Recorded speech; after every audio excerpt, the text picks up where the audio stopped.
Fantastic hits the airwaves, knowing the chat never behaves. But not all is forsaken, cause the coffee is taken. Fantastic is going live, no white chocolate will survive. Coffee ready in the cup, is that cold pizza? Warm it up! Chat is safe and trolls are fried with peachy penguin at her side. Ghosts and ghoulies, shadow peeps, speak the truth while fake asleep. Seek the answers, wipe out the lies, debunking battle cries. Hot dogs free of mayo, please. That plank is over stormy seas. Crow the chat, share the links. Faking paranormal stinks. Chat is safe and trolls are fried with PG Penguin at her side.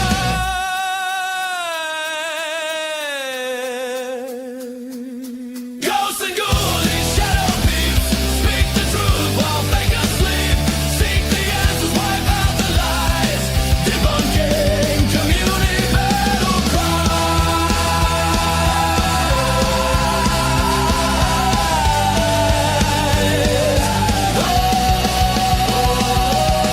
Fantastic, it's the airwaves, knowing the chat never behaves. But not all is forsaken, cause the coffee is taken.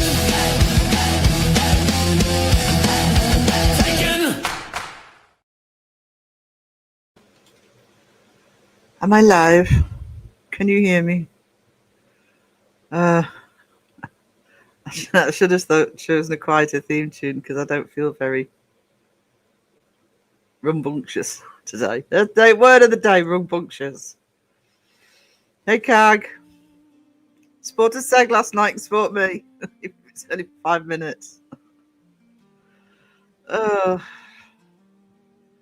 I'm feeling blur today. I'm going to actually play seg for that because bloody 1 o'clock live. Right, where are we? Let's start from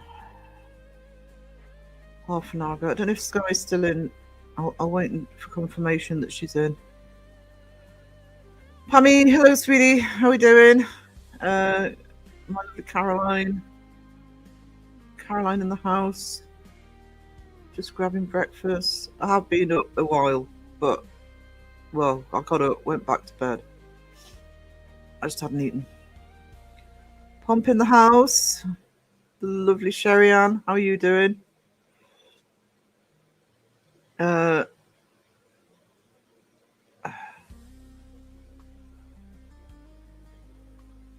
It's not Sherry Ann, it's isn't it Carry On? I don't know. Such enthusiasm. I know. Wish I had the same enthusiasm as the song. Hang on. I need to change that video though. I'm never happy. Hey Pinky. Pinky in the house. Roger. Not just taking the day off tomorrow. Oh, I wish. Lovely Cynthia. How are you doing, sweetness?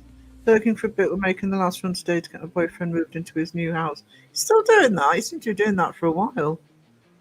Hope it all works out, darling. Carla, Miss Carla. Hello, my darling. How are you doing today? Thought you're good. Lisa, the lovely Lisa, picking up West from work. Listening and driving. Don't text and drive. Don't text and drive.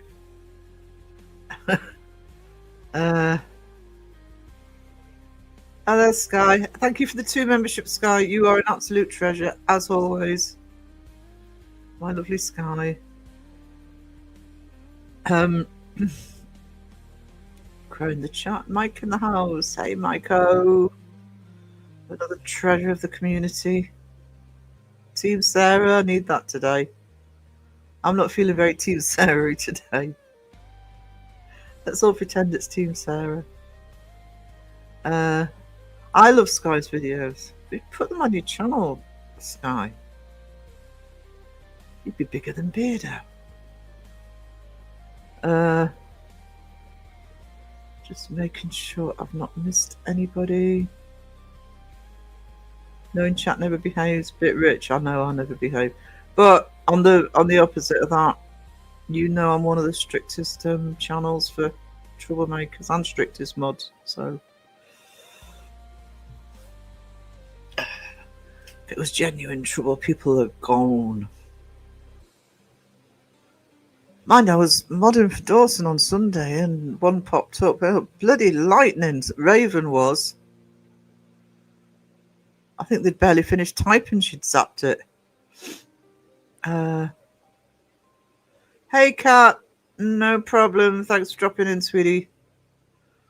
Cag was off to Bears, I said. Oh, it's probably late there. Oh, I think your hours have changed. Never mind. You have sweet dreams falling asleep to my life, unlike other people. Hey, Dion. How are you doing today? Good to see you.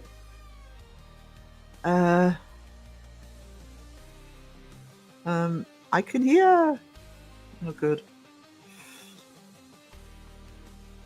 I never know these days. Chris Yule in the house. How's Chris doing? I can't highlight your comment. Why can't I highlight your comment?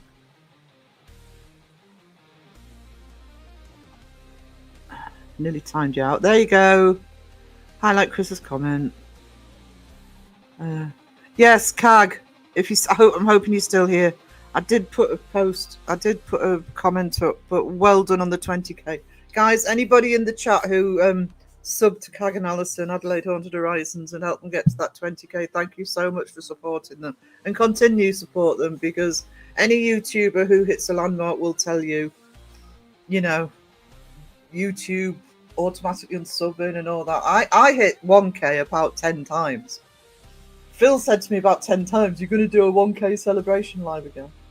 So let's get them safely over. If there's anybody in the chat who still hasn't subbed to Adelaide Haunted Horizons, please pop over and show them some love. Alexis Artemis Greenhound the First, hello. Hello. Good to see you, sweetie. Cag is in the house. No partying, Cag. Straight for the comfy chair tonight. Mike, you are a treasure. Thank you so much for the gifted. That looks like Jason Hawes in your... You look like Jason Hawes. Or is that Jason Hawes? No. I'm confused. Oh, I've been watching too many Jason Hawes lives last week. I survived the Thanksgiving run around for the last 3 days. When is Thanksgiving? Because I do have a special Lurky Turkey song for Thanksgiving I used last year. Little Miss Mayhem. Yeah, Mike's good support for the channel. Always appreciate Mike. And I don't just mean the gifteds either. He's been a massive help for a long time. Debbie, how are we doing, sweetness? Another one who's doing massive help behind the scenes. Pomp, thank you so much for the super sticker. I really appreciate you. I mean, I'll be doing a live either Wednesday or Thursday, but just in case I don't. Happy birthday for... I think you said it was Thursday, so happy birthday for Thursday, darling.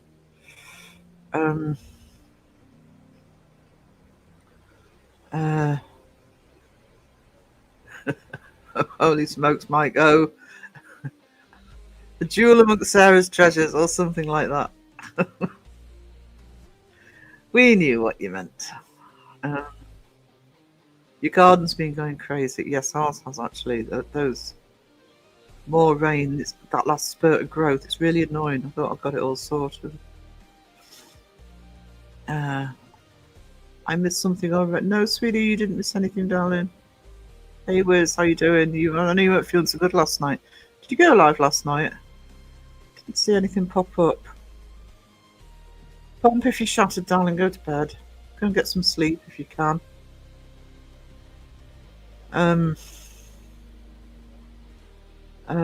I know Sky's going to start sleep typing. We're in trouble now. I'm sorry if I've missed anybody. I'm trying to get down to the bottom of the chat because I want my pumpkin pancakes. I still never had pumpkin. No problem, Coke. You deserve it. You and Alison deserve it. It's Pinky in. Oh, did I say hello to Pinky? Oh, that's the state of mind my head's in it today. Hey, Pinky. Yeah, massive congrats. It's always nice to see the channel that really has worked for it and deserves the subs. I know I'm very much a person that says, oh, it's not just about subs, etc. It's about community, because I'm really lucky with mine. But I mean, Cag and Alison have been doing this 15 years, I think Cag said. And they've done it the right way, and they've built it, and they've worked hard, very hard. Who is this hardline haunted horizons that you speak of? They're Seg's favourite channel, Cat. Highly recommended by the Side Eye guy. Oh, Canada was yesterday. There you go. Caroline mods for Adelaide. Always ready with the Linky Poo, which is good. 27th this month. Right, so I'll have to. For some reason, I was thinking it was November. So, yeah, I'll have to get the Lurky Turkey song out for that week. Christmas stock at Tesco's. Oh no. I haven't seen any in Morrison's, but mine's quite small Morrison's, and I don't go any further than Morrison's these days. Oh, actually, they tend to wait for Halloween, because I saw in the Yorkshire Trading Company, they've got Halloween items up that look like they'd bought them because Wish didn't want them. Oh my god, they were bad. Sorry, Yorkshire Trading, if you're listening, but they were bad. No problem. That's a lot of nuts. I mean, subscribers. You work for Segsky. November 22nd. Yeah, I thought it was November. You're confusing me. I might make a note of it to remind myself. Your shoulders hurt. Oh no. Oh, so you can't get comfy. Is that what you're saying, Wiz? Oh, sweetie. Sky's been posting her videos in Crow's Facebook group. So I didn't learn not slow. Oh, are you overtired? Because that is a big problem I have. I'm absolutely exhausted. I really need to lie down and go to bed. And then all of a sudden, if I don't go and lie down at that particular moment, I think that I'm up for hours. You got to watch that. And I'm not gonna be hypocritical and say, oh, don't do that, because I do it all the time.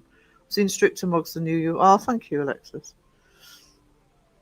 Somebody has to be really, really nasty for me to zap. But then you also have to know what your content creator wants. But my mods are amazing. They know what I want.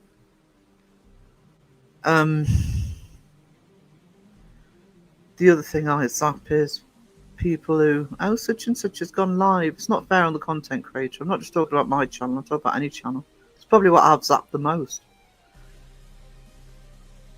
And 1 month after our clocks go back. Yes, ours go back. Was it weekend after next? The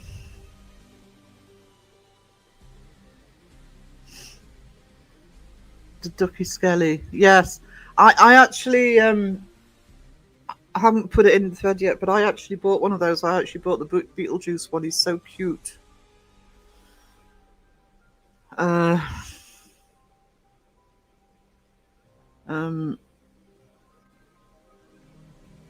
Notice I dropped the S because Seg said. Don't do anything in this chat that Seg says. But if he comes in, he does have a wrench now, so because he complained he didn't have one, because Crow had one, and Justin's got one. I haven't I got a wrench?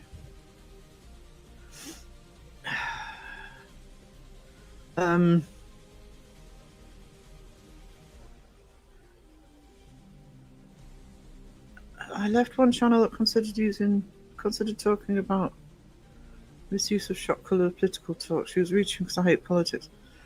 I have a no politics rule on this channel. I think pretty much the entire community has, actually. I can think of one or two channels that do it, but no, paranormal, unless it directly affected the paranormal, and what's the chances of that, guys? Come on, you know. Then, you know, there are plenty of political channels. I do watch political channels. One or two to keep up with news and things, but no, there's no place in chat for that. It's Canadian Thanksgiving. Oh, okay. I finished the toys now, I think. Yeah, we'll do it. I think you have, actually, and Deb's worked so hard on those toys for the yearbook. They're amazing. So happy. Sky is dying, right? Yeah, she is. Crypt. Hi, Crypt.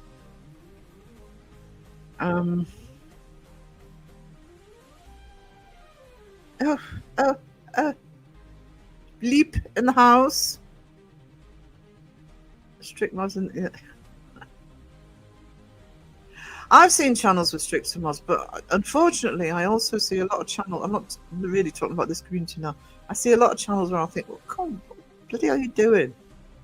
Why are you allowing this to happen? I've also seen chats where the mods have. I'm not talking about being cheeky. I'm literally talking about you think that they would be gone. They would be gone by most content creators in this community.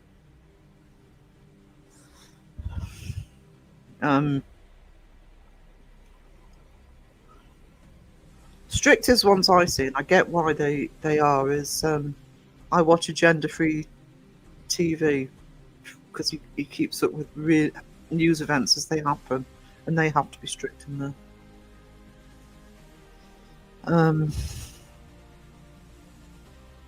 Am I behind?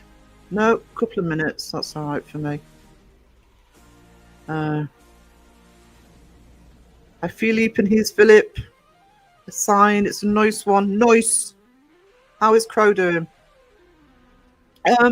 He's getting there. He's still sort of having the treatment. Basically, even though they let him home from hospital, he's still ongoing with the treatment on it. So he still needs time to. I hate saying this because you know, Mike, for example, will attest that, and Deb will attest it. I'll say this. Oh, he needs time to rest. He needs time to get better, guys. And boom, booyah live. But he does need time to get better.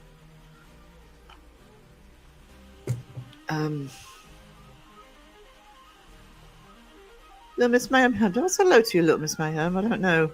If I haven't, I'm really sorry. I'm crap. Oh, this is going to hurt. Caroline, don't ever stop being you. Caroline's awesome.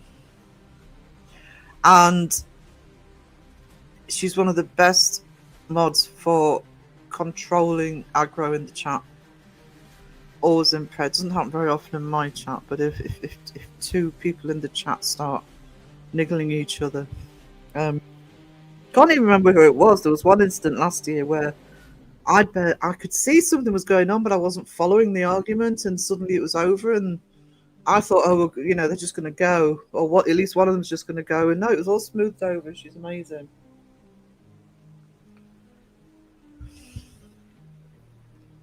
As long as the police don't show up because the ORAP no longer has free speech, then we have a problem saying demon. That would be the only reason to bring politics into ban ghost hunting. Yeah, too much money in it.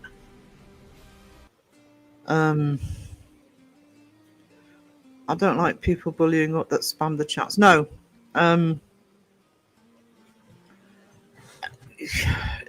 It's when people spam the chats, it's difficult for the content creator to keep up because in StreamYard I can see 1, 2, 3, 7 pieces of chat. I can't see a lot, and it's not fair on the chat. It stops the flow. It's why I don't, for the most part, apart unless it's I will do more shout out Saturdays and stuff like that, but it's why we don't put a lot of links in as well, because one, they're not worth it, because most of the time people don't click on them unless the content creator specifically said, oh, go over.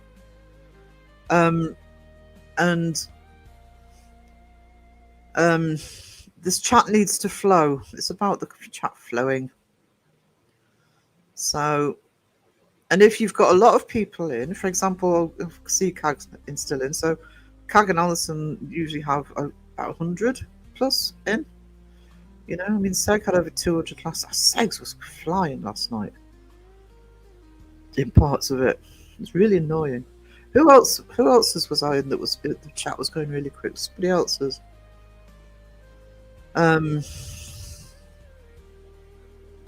Yeah, he needs to chill a while. He does need to chill a while. I just worried he won't, but fortunately he's sticking to it at the moment. If you're not in Children of the Crow though, and you contributed towards the video, he has on his channel actually. He's put a community post out and he's got one in Children of the Crow thanking everybody for their contributions. Raven, just talking about you. Zapping that troll in Dawson's. Honestly, lightning. I thought Mike and Crow were quick. I mean, Mike and Crow have been known to zap before I've seen them, but I saw this thing. It literally was like, wasn't even a second that it popped up and was gone. I'm hoping Crow does just rest. He is editing, but hopefully aside from that.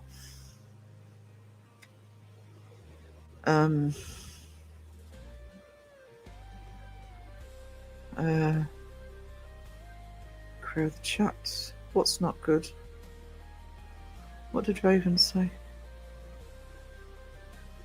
See, I'm missing stuff. Oh, you haven't slept. Another one that doesn't sleep, and again, hypocrite. Me being a hypocrite. Betty Hanks, hello, sweetie. I haven't. Oh, just wait till you're live again. That's all I'm going to say on that one.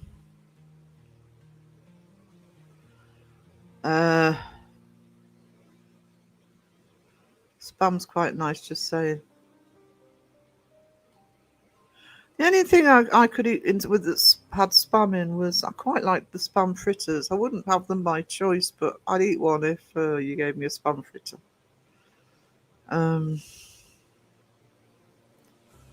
Sex chat was, and I'm not overly sure why, to be honest. I mean, he had over 200 in, but it wasn't a controversial one at least for the first half. He did start ranting, and I can't even remember what he was ranting about.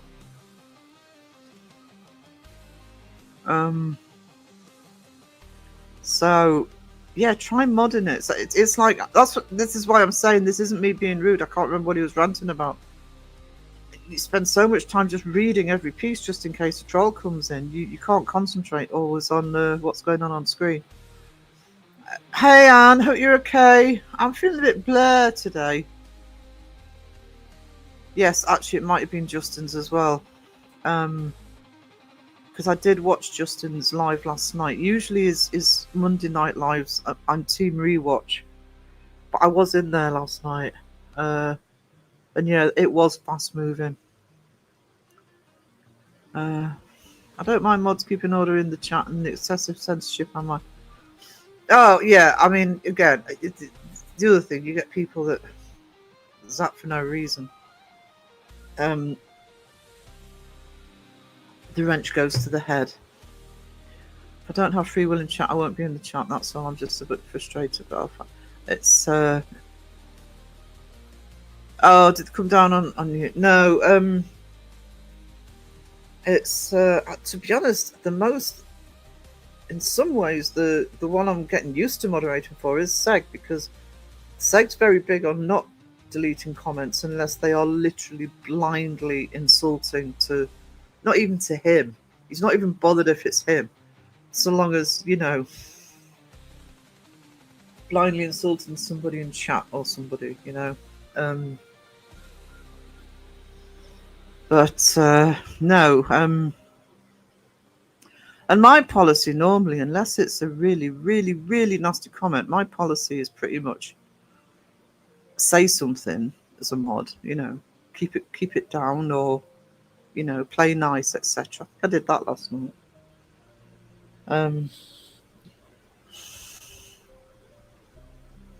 So I couldn't watch Segs as we were working at the event with Seg and Paranormal Quest, thankfully. Oh, phew, a reason not to. But I did see Alison come in saying, have you got work to do? You didn't miss anything. Seg was just watching his own video. I'm going to watch one of my videos today, my favourite channel. He didn't say that, I did.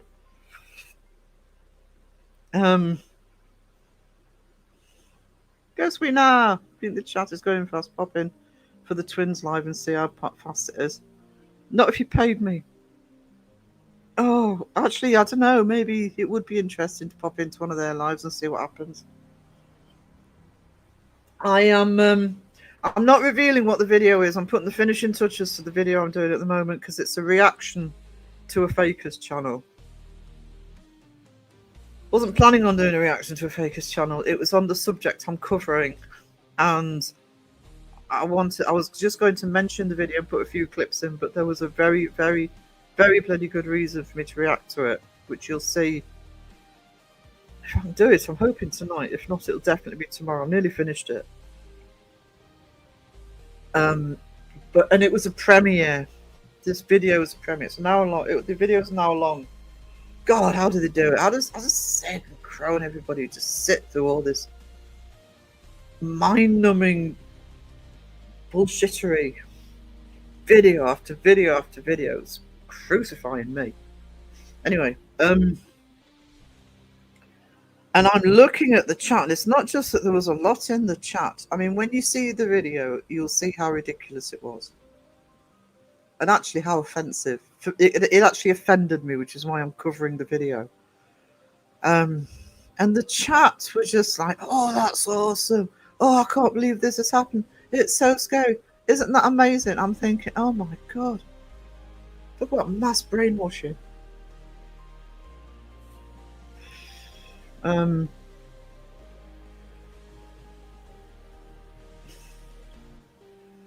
really should go into one of the somebody like Twin Paranormal and just see what happened. But they won't care, will they? They won't even read the chat.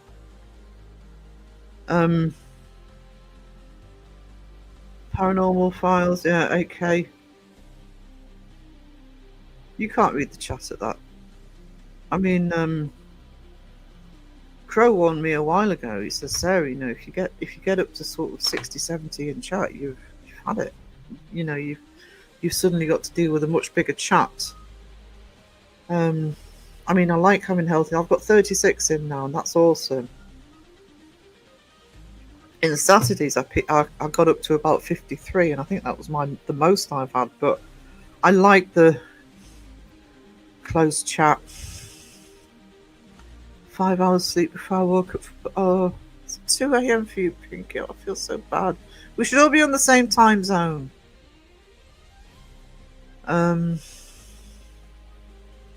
Hey, Anne.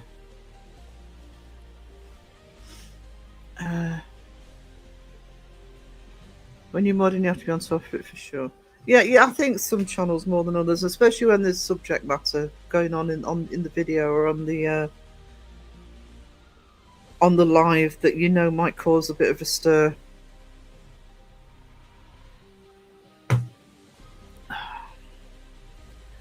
Kind of ready. I had a bad argument with a certain mod.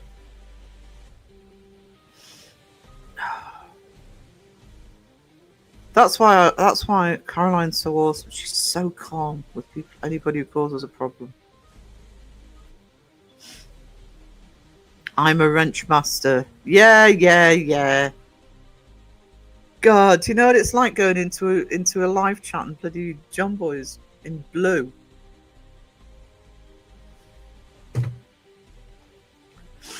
I don't know. What's the world coming to? Bristol Paranormal Hunters. I don't watch that one. Mod is short for Master of Disaster.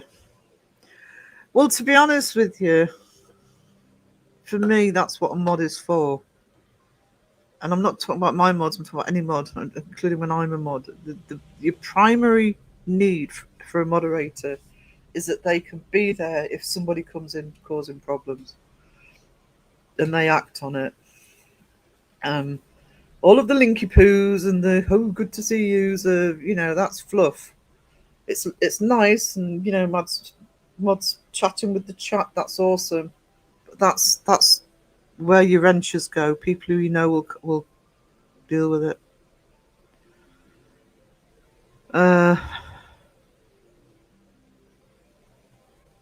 We've only had to deal with one person who was picking on another. Yeah, Amazon Mick Hag. It's been rare in my chat. And touch wood, I don't think we've had to deal with anything for a while. But I mean, even in other people's chats, I mean, even in Segs, you get the occasional little flurry, but not very often. But you have to be ready for it.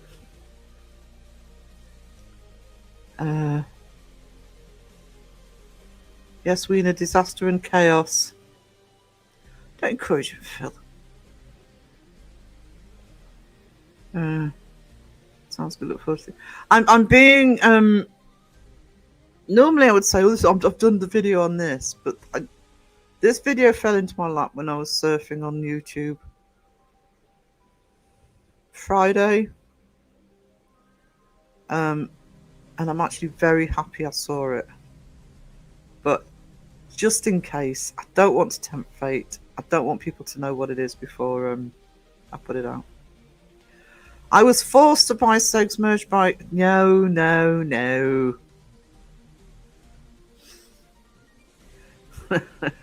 Sure you were.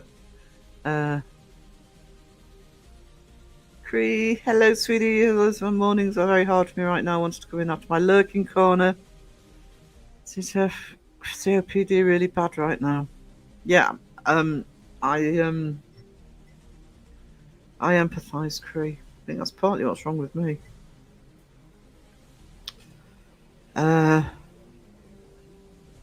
Nothing offends me. Is that a challenge? Kidding. I get paid on Friday, so I'm picking up my new meds on Friday. I'm hoping they're going to work. That's a great minds. Yes, we all hate. Everybody on the planet hates tuna and mushroom pizza. I still don't know how anybody even thinks of putting those two things together. Oh, like button stomped. Thank you, Crypt. Have to be a different venue. So, I appreciate the spot pump. I do. Genuinely do. Just want to comment how green it is in here. Yeah, my memberships do tick over, and Ghost Sweener last week, awfully generous to gift some memberships, and 20 memberships, and then with Mike and Sky, and everybody's been contributing.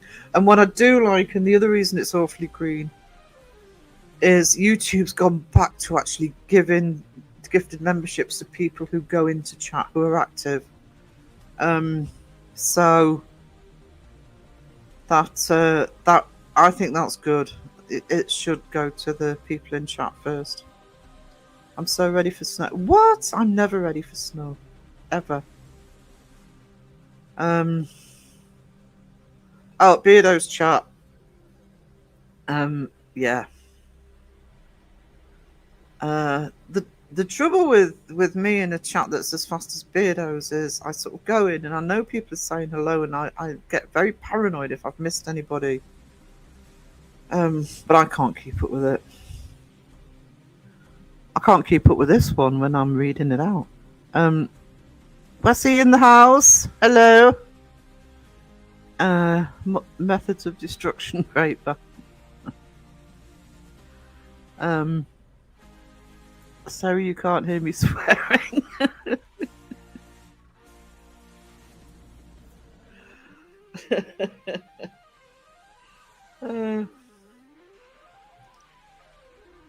That is the most difficult thing about being a mod, actually.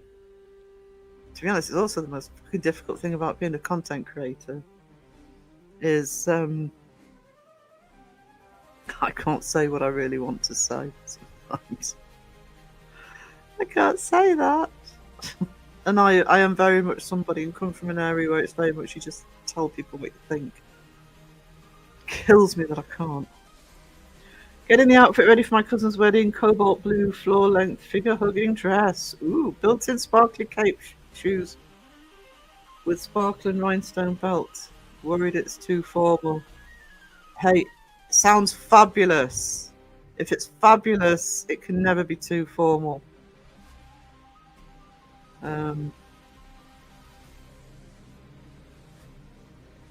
What chaos? What chaos?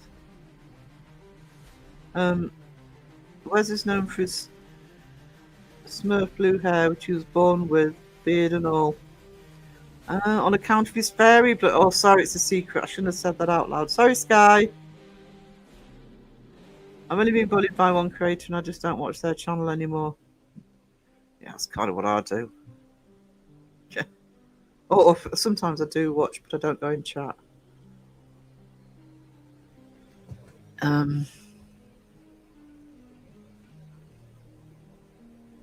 Pinky in the community. The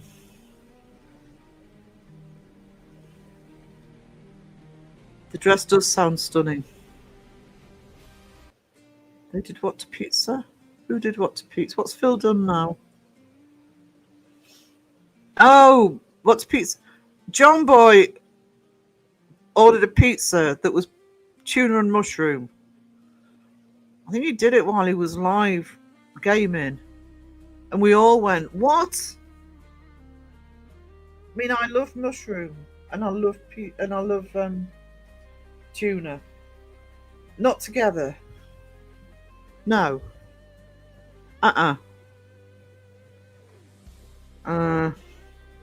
Sounds better. I love pineapple on pizza. Ham and pineapple pizza is one of my favourites. I like pineapple on a burger occasionally. I'll make a Hawaiian burger and put pineapple on. A lot of angry people out there even in comments. Yeah. It's sad.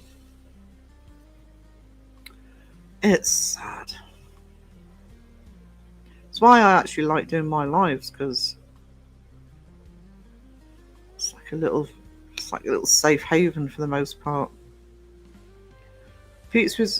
Pineapple is okay on pizza. It is. I like pineapple on pizza.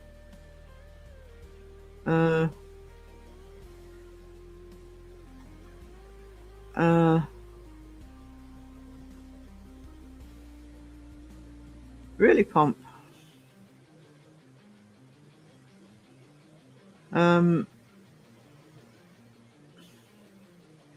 Oh, no pressure, Alexis, honestly. I'm on beans and bread this week because not payday yet.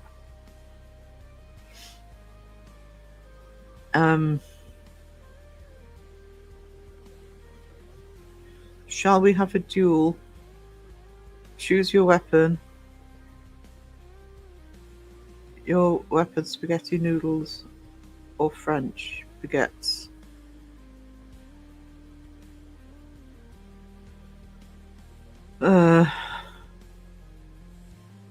Oh my god, on that's amazing. I seriously need to lose weight.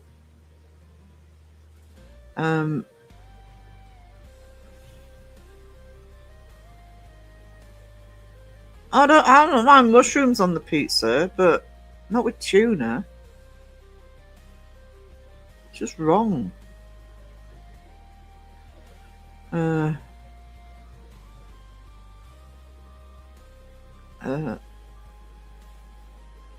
Beardo has the benefit which in the future when I can get my new setup, it probably won't make any difference to how fast I am reading chat, but he has it on a separate monitor. So I mean he doesn't get everything, but for how many he has in the chat, yeah, he's got a what's the word? He's kind of got a formula to do it, so he's in the zone. Crit was 2 years old yesterday on his YouTube channel.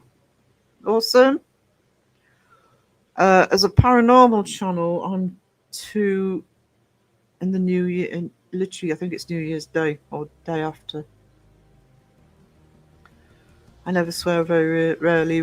I just don't think about it. I've got potty mouth. Don't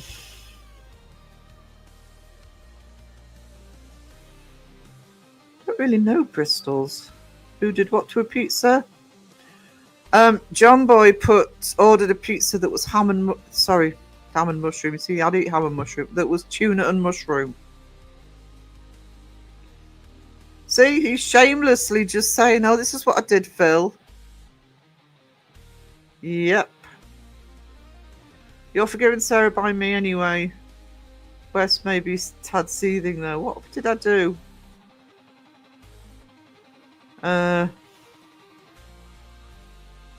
on my pizza. You're damn right, not on pizza. What are you guys putting on pizza? Which sauce? I don't put sauce on pizza. Mum chips or something with it. Might be a bit of mayo or some ketchup, but I don't put sauce on pizza. What is wrong with you?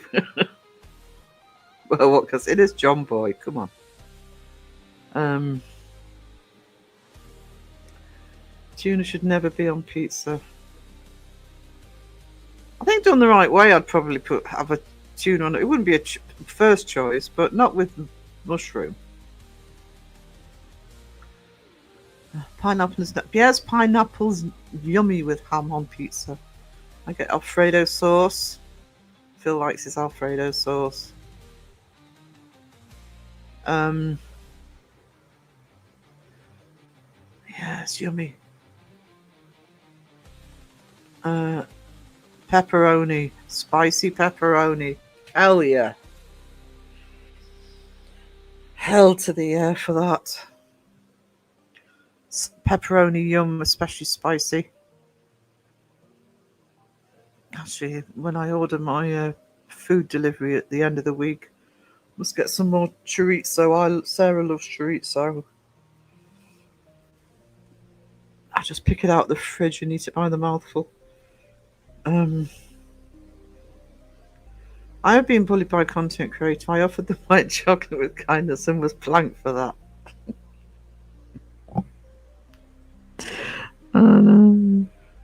Do you really want me to feel bad about that, Ghost Rena? Because I'm struggling.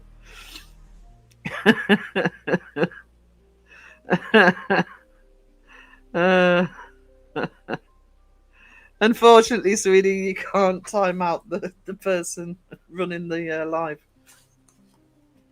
Although you can time out the person running the premiere, because I nearly timed Crow out once on a premiere of his.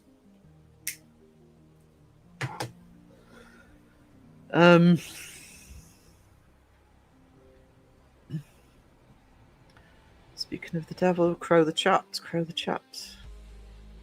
Not very hello. I know the feeling, sweetie. I'm a bit like that myself today, and I'm on the doing the talking. Philly at work. Want to come and run a live? Yeah, the best community. 5 months. Thank you so much, Lisa. I really appreciate that. Get Beardo to pan me all the time. I like the bonk sound of the frying pan that Crystal Balls has. It's funny. Crystal, in her wrestling last night, used a different song. I gave Wayne 3 songs for Crystal, and I love the one that he used last night. That was my favourite.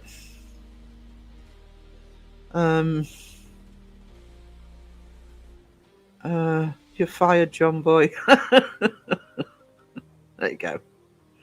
Carla, oh, thank you for 6 months membership. You're a treasure. Puerto Rican in the house. Look at that list of highs. No blanky hello from Puerto Rican. White sauce pizza with beef and mushrooms. Ooh.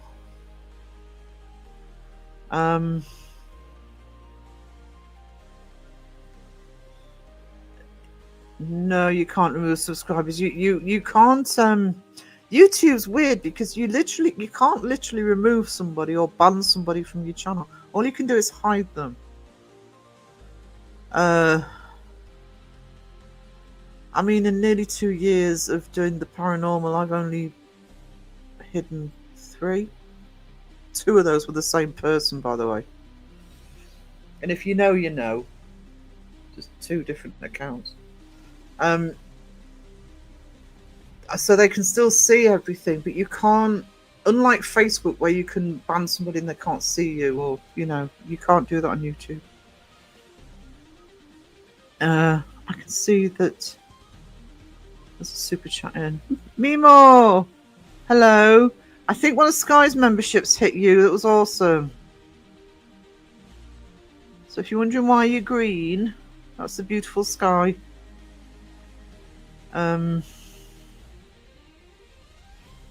John Boy used a tuna.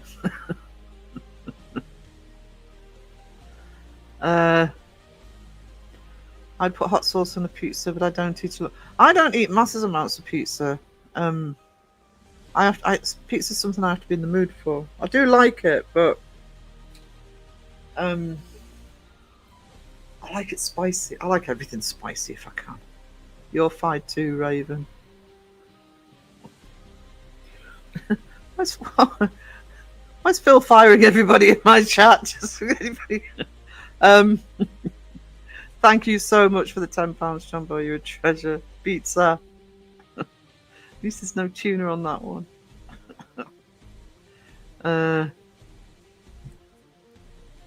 Yeah, tuna on pizza.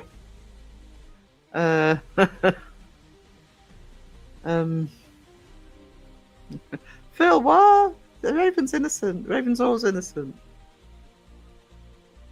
I'm not paying attention.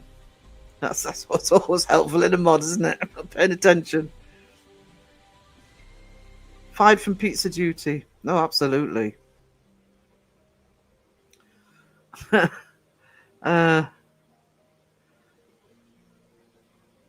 Papa John, see, if I can get over in a couple of years, which I'm still hoping to, as long as I can get my health sorted, I want to try a lot of these places. All you get.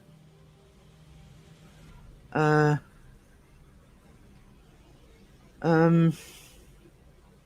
only one watcher I will not watch or subscribe to because he laughed at me when I was telling Seg about a story that hit the news 70s. There's a video about it on YouTube. Then I wouldn't be subscribing. You have to be so careful in this community. There are times when I will look at something, which has happened recently, and I've actually said behind the scenes that's bullshit. But you can't. You've got to respect people's. It wasn't anybody in chat, by the way. Just in case anybody's going to start getting paranoid. It was a video I'd seen. But yeah, you've got to. It's where the Believe in Me project came from. You can't do that. You just can't.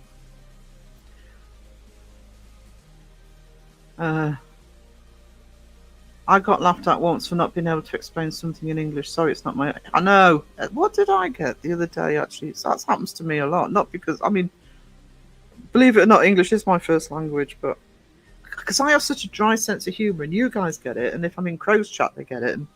But sometimes you're in a chat, and I think, this is really the wrong chat for my sense of humour. And it's happened before, but it happened recently. I can't remember where it was. I got taken seriously when I was being ironic. Yeah, you can't. They can't speak in chat or comment, but it doesn't stop them watching the channel. We need the super chat song. I've got a Sky, you treasure. Thank you so much. Oh, Cag. Oh, thank you. That's I really appreciate that. So Sky and Cag. Where is it? Here it is. You are amazing, awesome, you really are a star. Here's some cookie and some pizza for the legend that you are. You cannot have some coffee, Sarah will not share, but she wants you to know she is blessed that you are there. Walla-da-da, walla-da-da, walla-da-da, oh, wow. Thank you so much for that. I really appreciate that. Know what's better than tuna on pizza? Okay, even though I've seen what you've done for, you're still getting this. New.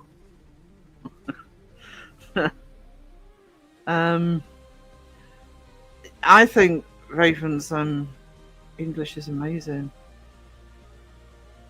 I have found, I don't know if Raven would agree with me here or not, but whenever I've met anybody from two main places, I've met people from the region is Norway and Denmark as well, and I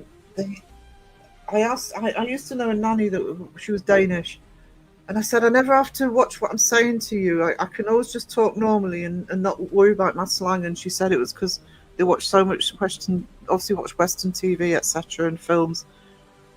They were used to it. I love that. Cag and Sky legends, absolute legends. I can speak 2 languages, English and waffle. Me too! I'm fluent in gibberish. Oh yeah, so I can speak 2 languages. 3 languages. Waffle, gibberish, and I can also speak bollocks. Oh, I'm multilingual. Thank you, Phil. I really appreciate that. I really do.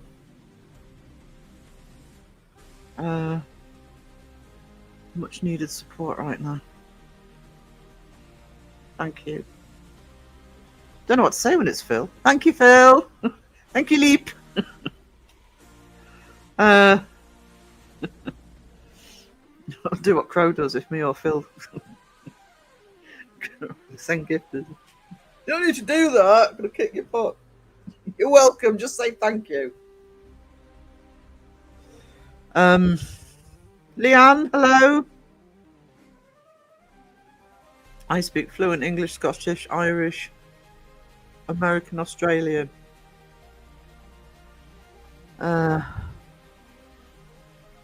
Ruh-roh, not showing green names.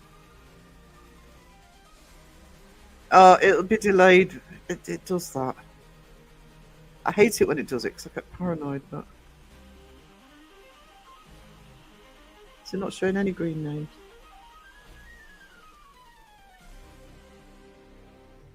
Oh, stupid. YouTube is glitching again.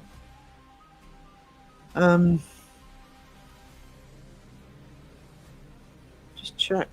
They are in my starred.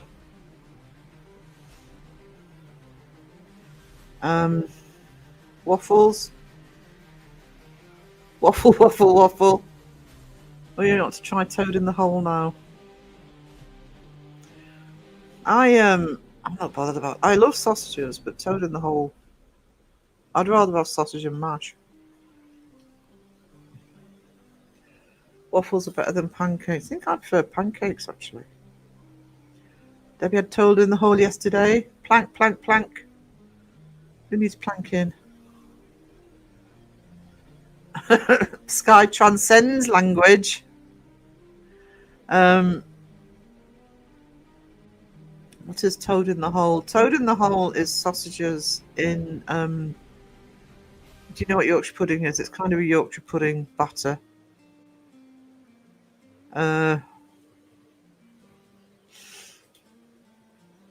It was children had broken into Wollerton Park and the story of the gnomes of Wollerton Park. This was in the news. And I only mentioned it because the live that Ian was on because he mentioned gnomes. Oh! I know that one. You hear that, Lisa? I'm officially better than a pancake. Are you though? Are you though? What kind of gravy do you put on Toad in the Hole? Just regular gravy, to be honest. Oh, hang on. I don't know if you in America. Kind of gravy you'd put on a roast dinner on beef, etc. Mariah in the house. Hello. I'd pay money to listen to Raven speak English. So relaxing. Thank Night Cag, and thank you so much for the gifted. You are an absolute treasure. Thank you.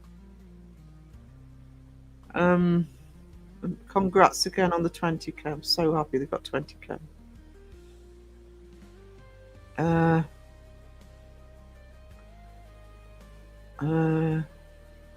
could have bought a pizza.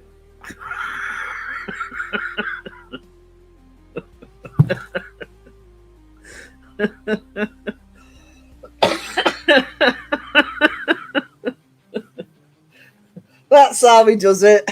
Gifts then guilts.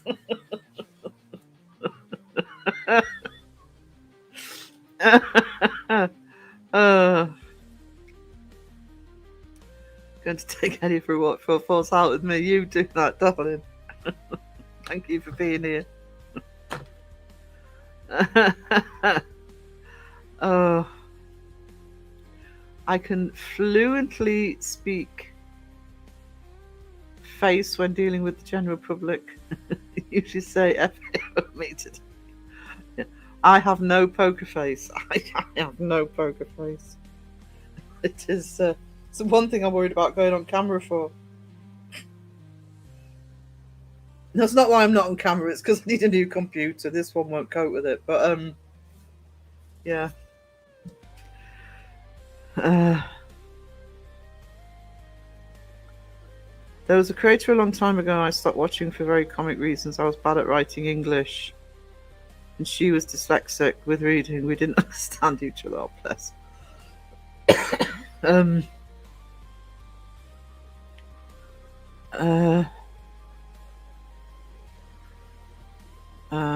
Crow in the chat. Code in the Hole. Sausages baked in a savoury pancake batter, served with gravy.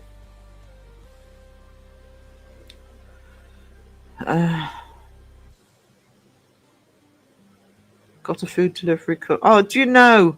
I hate this time of the month because John Boy gets paid 2 or 3 days before I do. And do you know what that means? It means between now and Friday, I'm going to have to look at Facebook pictures of his delivery, of what he's eating. We do need to plank somebody today. I've already planked. So who did I plank? I planked somebody. Oh, Phil. Uh, your lurky turkey is here. Hello, Kate. How we doing? Sausage, mash, and onion. Oh, sausage and mashes. Mashed potatoes is my comfort food. Don't ever tell me I can't eat carbohydrates. I've had no comfort left in my life.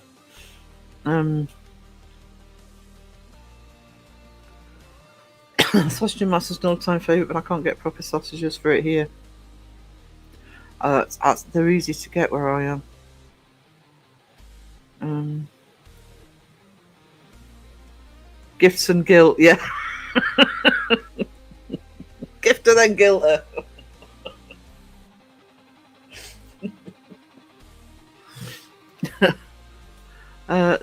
Work calls, be behind the lurky curtains shortly. No problem, little Miss Mayhem. No problem. Sausage, mash, and baked. Yeah, that's what I have. My mash, Deb. Sausage, mash, and baked beans. Oh my god, I could eat that now. I'm so tired and confused. I know the feeling, Raven. I'm surprised. If I hadn't have had it timed, I'd probably be asleep right now. Domino's has the $9.99 deal. Any pizza, 9 toppings. Could have bought. Oh, okay. Like that, is it? Who needs a planking and why? I had Domino's last night. I ordered the Hawaiian pizza. There you go, Hawaiian pizza. Yum. Cold tuna pizza will get a planking. I think that was one of the reasons you got both a planking and a drop bear about 3 weeks ago. There was a list of reasons, but that was one of them. Cold tuna on hot pizza, and that was the reason for this one.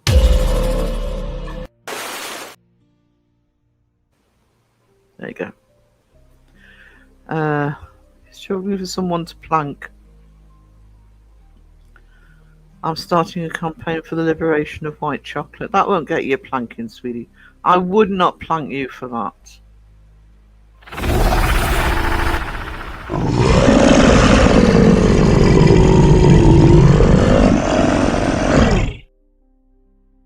That's what that gets.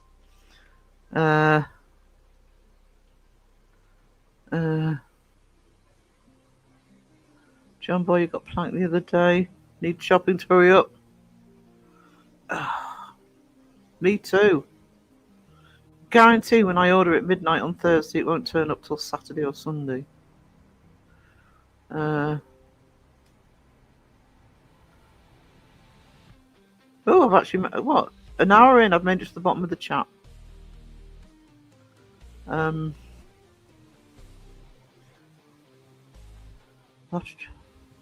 John Boy got his cold bath. Yeah. Bubble bath not so much fun when it's freezing.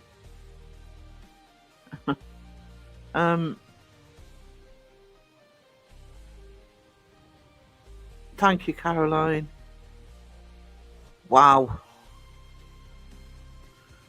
I'm pleased I'm at the bottom of the chat today because when was our last live? Saturday. Bloody 30 minutes behind and Seg came in. It's very embarrassing. Toast. Virtually on toast. No, I've heard of shit in a shingle. Have you tried the pasta bowls? He can't afford them. He's gifted me 5 memberships. Don't give him an in to complain.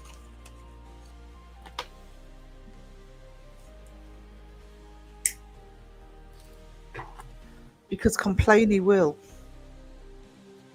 My mum used to say shit with you. Oh, actually, yeah, shit with sugar on it. toast is a what? How? Guys, my brain's working even less than usual today. You're confusing me.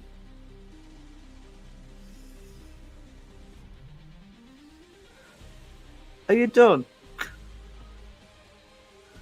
My doctor recommended planking for weight loss. Lost 20 pounds in recovery from a scaffold fall. I think there was a no. Ouch.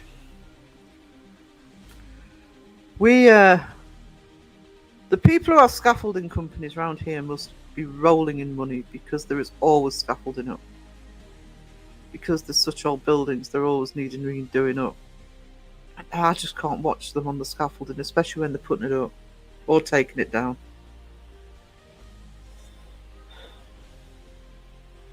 Heard of it with sugar on too, yeah. I got their baked mac and cheese. I was so disappointed, barely covered No! Oh no. That deserves a planking for them if they can't do mac and cheese right. I love mac and cheese.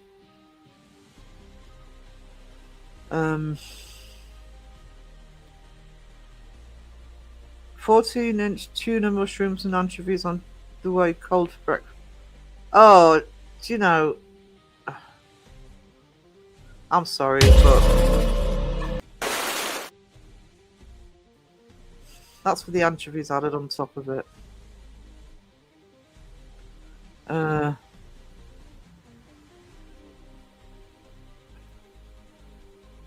Yeah, absolutely. It's tough. I think it's where I get the habit, and it's not. It's a bit of a mean habit of I will say tough if I say no to somebody who they don't like it. Tough. John Boy, you're a sick puppy. I'm going to agree with Pomp here. He's ordering it on purpose.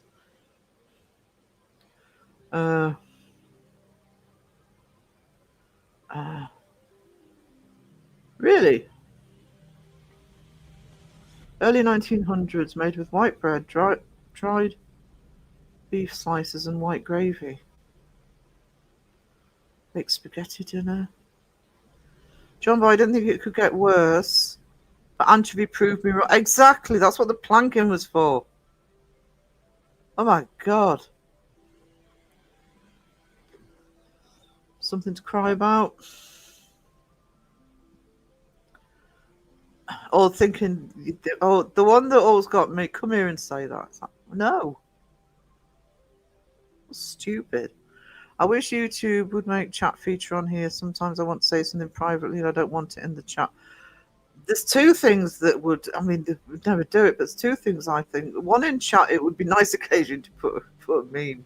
Sometimes the memes we use in Facebook, it's like, we really fit in here. Yeah. Private chat would be good. We're just having a shower. Just thought I'd announce that to the world. Mum made it with hamburger gravy on toast. Lisa's going lurky turkey off to get my daughter. I'll leave you with Wes. I'm not responsible while I'm gone. You're leaving him home alone.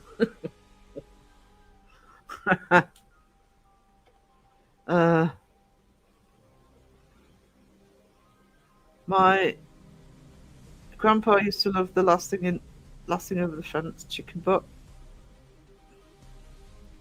Yeah, drive safe, Lisa. Lisa, taxi driver today.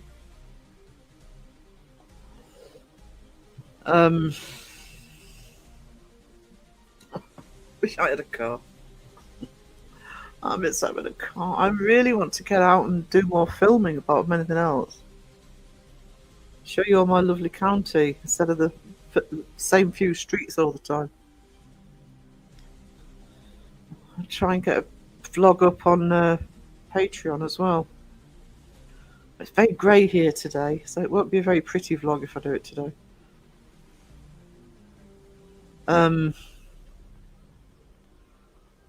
Daddy, I keep running around in circles. Shut up or I'll nail your other foot to the floor. Don't fall down the drain, Roger. Health and safety advice from Sky Talker, free of charge. There's a lot of disappearances involving showers. Is that what's the word? It's shrinking people. Water shrinks. Kenny Biddle in the house. Hello. How are you doing?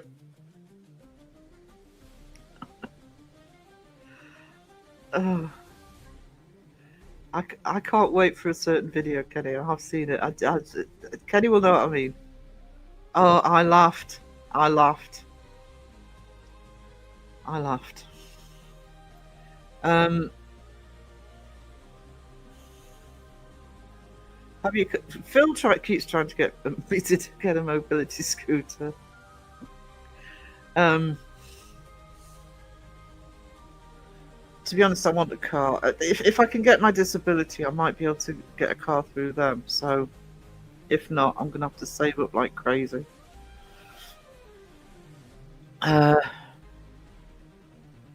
Kenny, my middle name is Ken. Didn't get the smarts though, did you, John Boy? Tuna and mushroom and anchovies on pizza.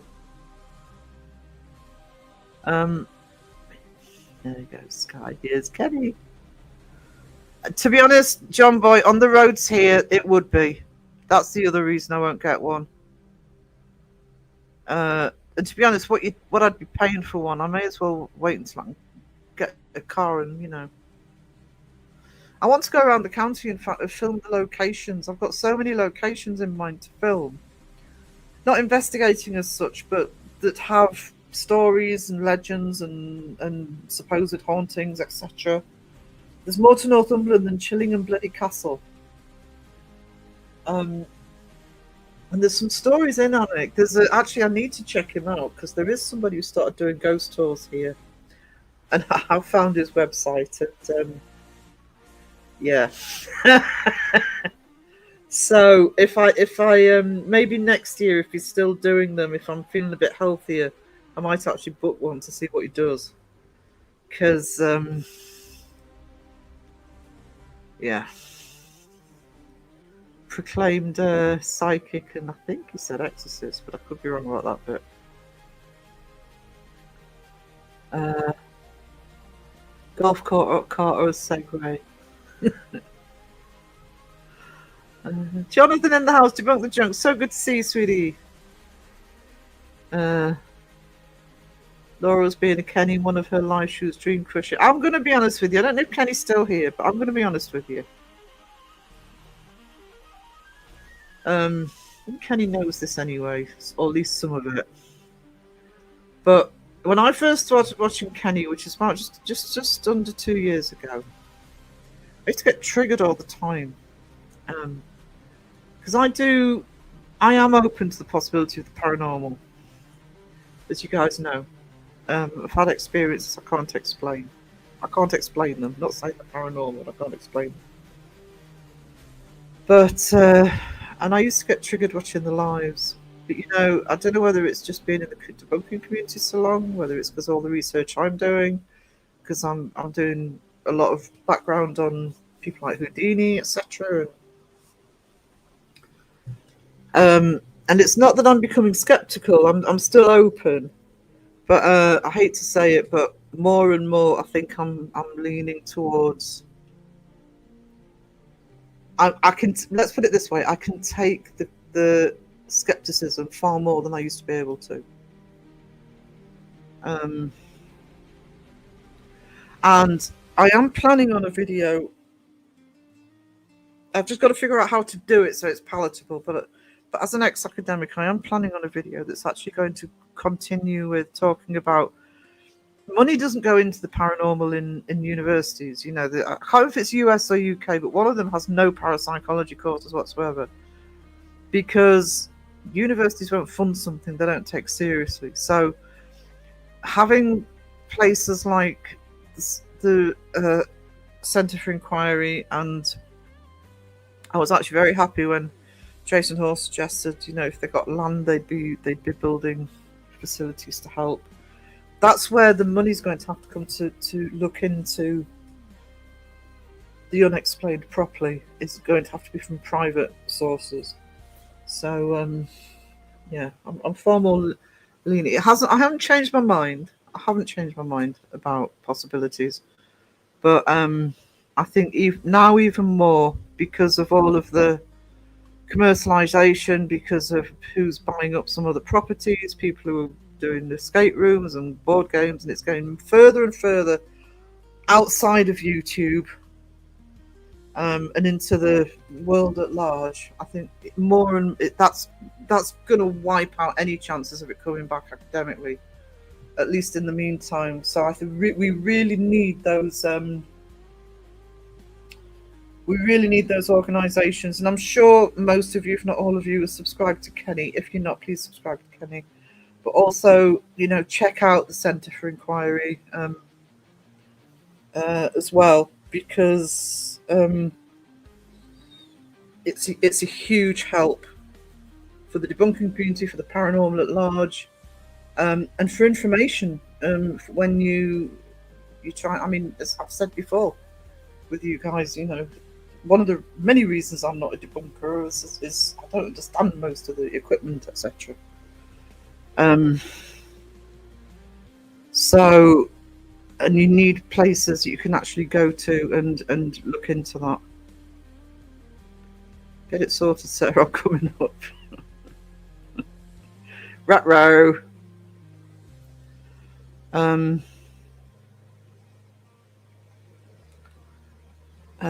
I'm still here. Yeah. So I hope you heard that, Kenny.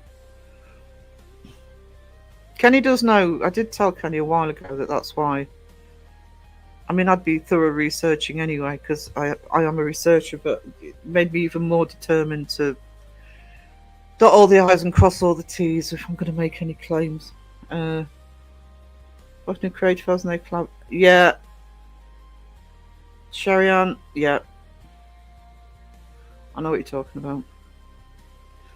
Submariner still distraught after someone knocked on my door. Are you kidding? Wayne, that's awful. Yeah, I'm obvious so far. I think this is good. Skepticism means you're taking a close look at things around this. Yeah, I mean, even as a kid, Kenny, I've never blindly believed. I've always wanted an explanation, and even stuff that's happened to me, I still to this day try and find explanations. And I am not somebody who would sit there and be miserable if something was explained and it wasn't paranormal. I just want the answers, to be honest. But I think I'm surprised I'm so accepting of the skeptical side now. Like I say, I don't think I've changed my stance a whole lot.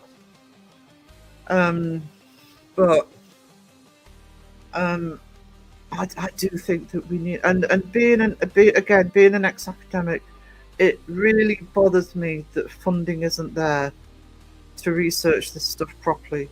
So when you've got places like Centre for Inquiry, I would love to see more. I know that there are other centres like that, but I would love to see more and more popping up.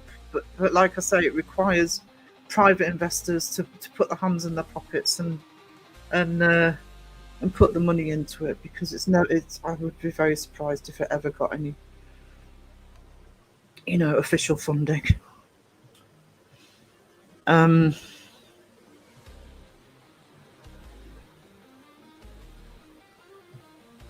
I believe there's paranormal. I just don't believe it's easy. I'm kind of the same way of that. And it's, to me, that's logical, because when you think of this planet now, people have all got cameras on their phones. There are security cameras everywhere. I mean, the amount of security cameras, for example, in the city is in the thousands. And the surveillance footage, etc. With there's just too many cameras out there to not pick something up if it was there. I mean, even with my open-mindedness with what could be out there, I was always skeptical of actually seeing anything. I mean, and I have seen a couple of things, but I again quite happily have them explained. But yeah, I'm kind of that mind. I mean, I'm sorry, ghost investigators. You know, the real ones. You got to admire the tenacity there. But and I also think we're in the infancy of finding out and explaining a lot of the stuff. I'm 90% now, but it's a 10%. I mean, I just like to know, and because I like my history and my ancient history, you know, I look backwards as well. And you know, I mean, one of my specialisms is popular culture and the word of mouth stories and the legends and the folk tales. I'm not saying I believe them, but the fact that they're there and, you know, how people got to those conclusions. There should be room for academic research of the paranormal. They just won't do it, Alexis. And the thing is with universities, you know, building universities, not online, is your undergraduate students pay to keep the lights on. But what really gets the university their money and their status is the research. And nobody will pay for research if a subject isn't taken seriously. It just doesn't happen. And I think we're now at a stage, it's been going downhill for a long time with the parapsychology courses disappearing. I don't think certainly in my lifetime, universities are going to pick it up again. So, and I don't think universities have to have it. I'm not, as much as I was an academic, I'm a bit anti-academic, to be honest. I'd rather see it go to people who use the money properly to research it properly. It doesn't have to be in universities, but it is going to have to be in outside bodies. If you're not, there's Kenny's channel. Unless he's got something on, Kenny's live on Friday nights. If you're UK, it's 1 a.m. So either sort of stay up or team rewatch, which would be, at the moment, it would be 8 p.m. Sorry, US. I'm getting confused with Australia. I'm guessing it would be 10 or 11 o'clock in the morning because I can't remember whose hours have changed. It's about sense, not sense. Debunk using your brain instead of let go for them. Yeah. Unfortunately, oh no, Wayne, I'm sorry that happened to you. That's just idiocy on a whole new level. Sorry, darling.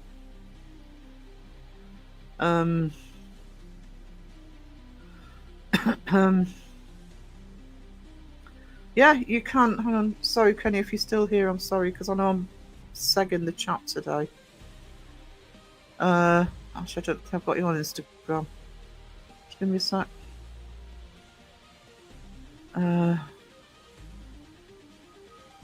Just find him.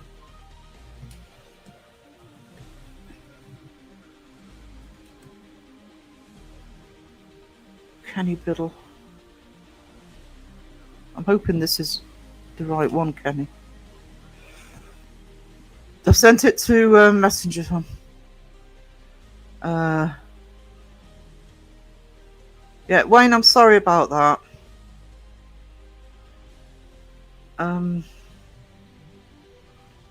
Just crowd the chat.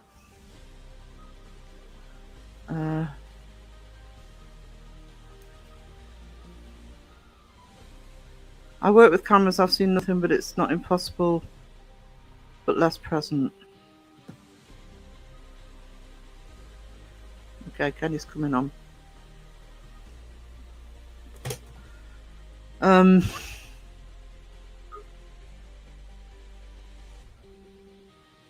Hey, hon, how you doing? Good, how are you?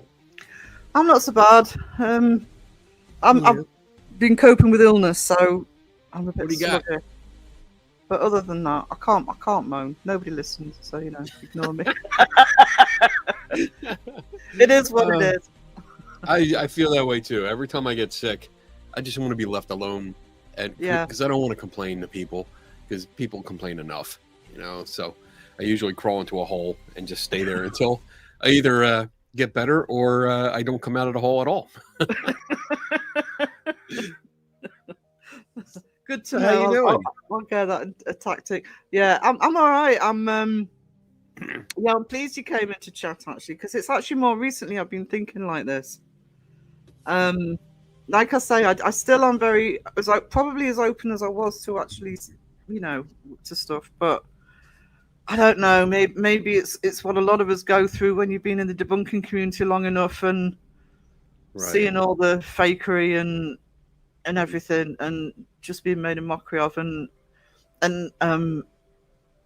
not just watching it, but I sort of talked to Crow, etc., and from those perspectives. So I don't know. I'm a lot less agitated, to be honest, in terms of when either you or Seg, so the main two that will talk skeptically, but just to clarify, being an ex-academic, I get the research side. So right.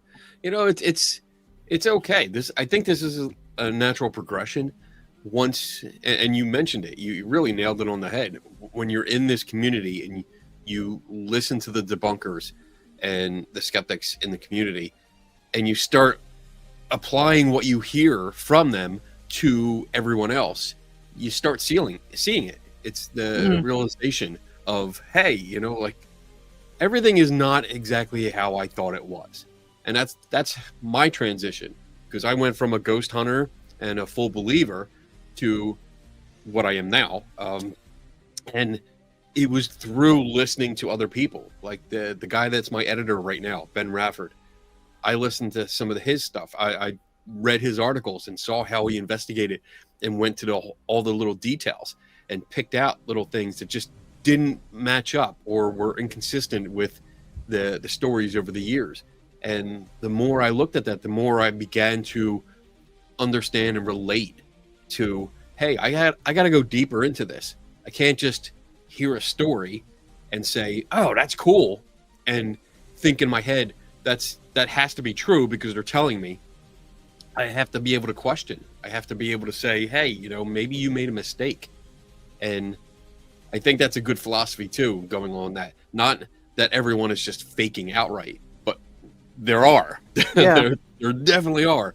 But I think the majority of people make mistakes, and they make mistakes based on their upbringing, their biases, their beliefs, and what they've been told by people that they see as an authority figure, like their parents or family or friends that might be professionals in fields that may or may not be related to what you're talking about. There's so much to think about. And I think the more you learn, the more you understand, hey, maybe that's not a ghost. Maybe that's not this.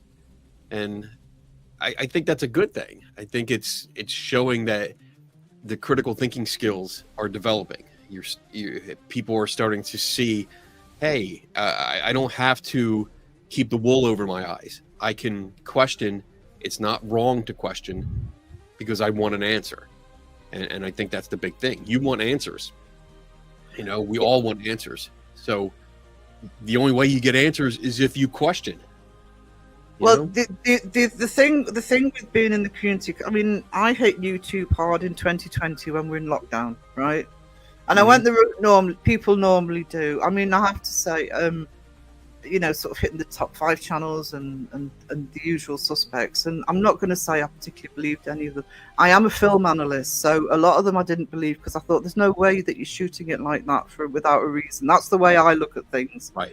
I mean, I instantly didn't trust Mindseed or Carmel Maine because of the high contrast black and white, and I literally sat there thinking you can hide all sorts of shit in there. Do you know what I mean? Right. But until I actually hit the debunking community, I found Mr. Gray back in 2020. But until I hit the debunking community about 3 years ago, see what not just the debunkers, but the likes of yourself give me are tools that I didn't know existed. Right. I didn't know to look for some, looking for.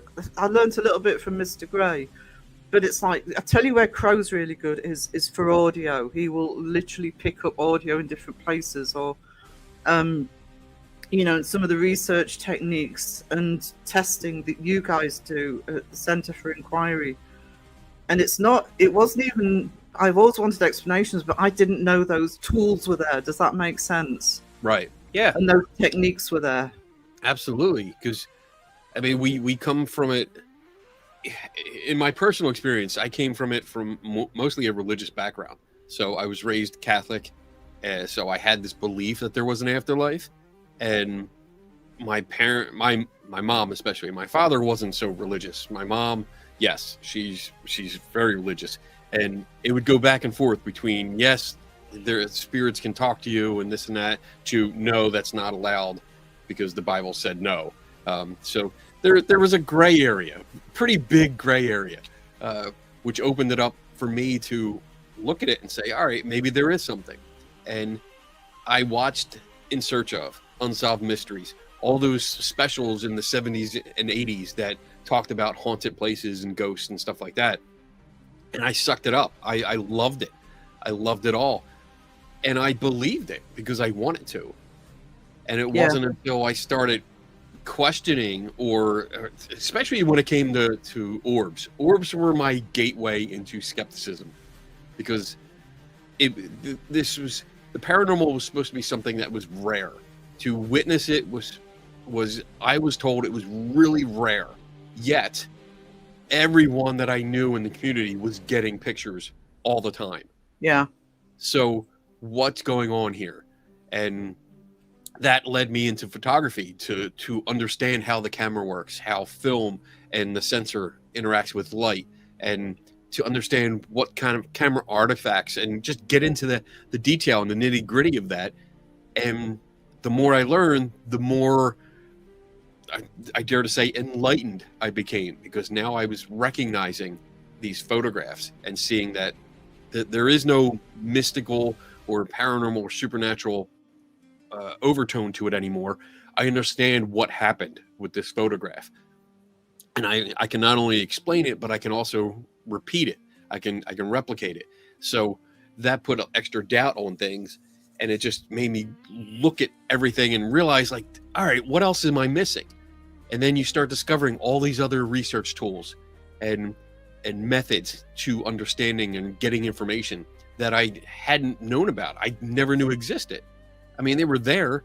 Any journalist could tell you how to do it, but I didn't know. Yeah. And that it's pretty. I find it really cool. I mean, most people when I do like interviews and stuff, and they're like, "Did you feel like depressed or down? You know, sad because you went from a belief thing to nothing is real?" And I have to answer saying, I don't know that nothing is real. I don't know if ghosts exist or not. I mean, I always make the statement like, yeah, ghosts aren't real.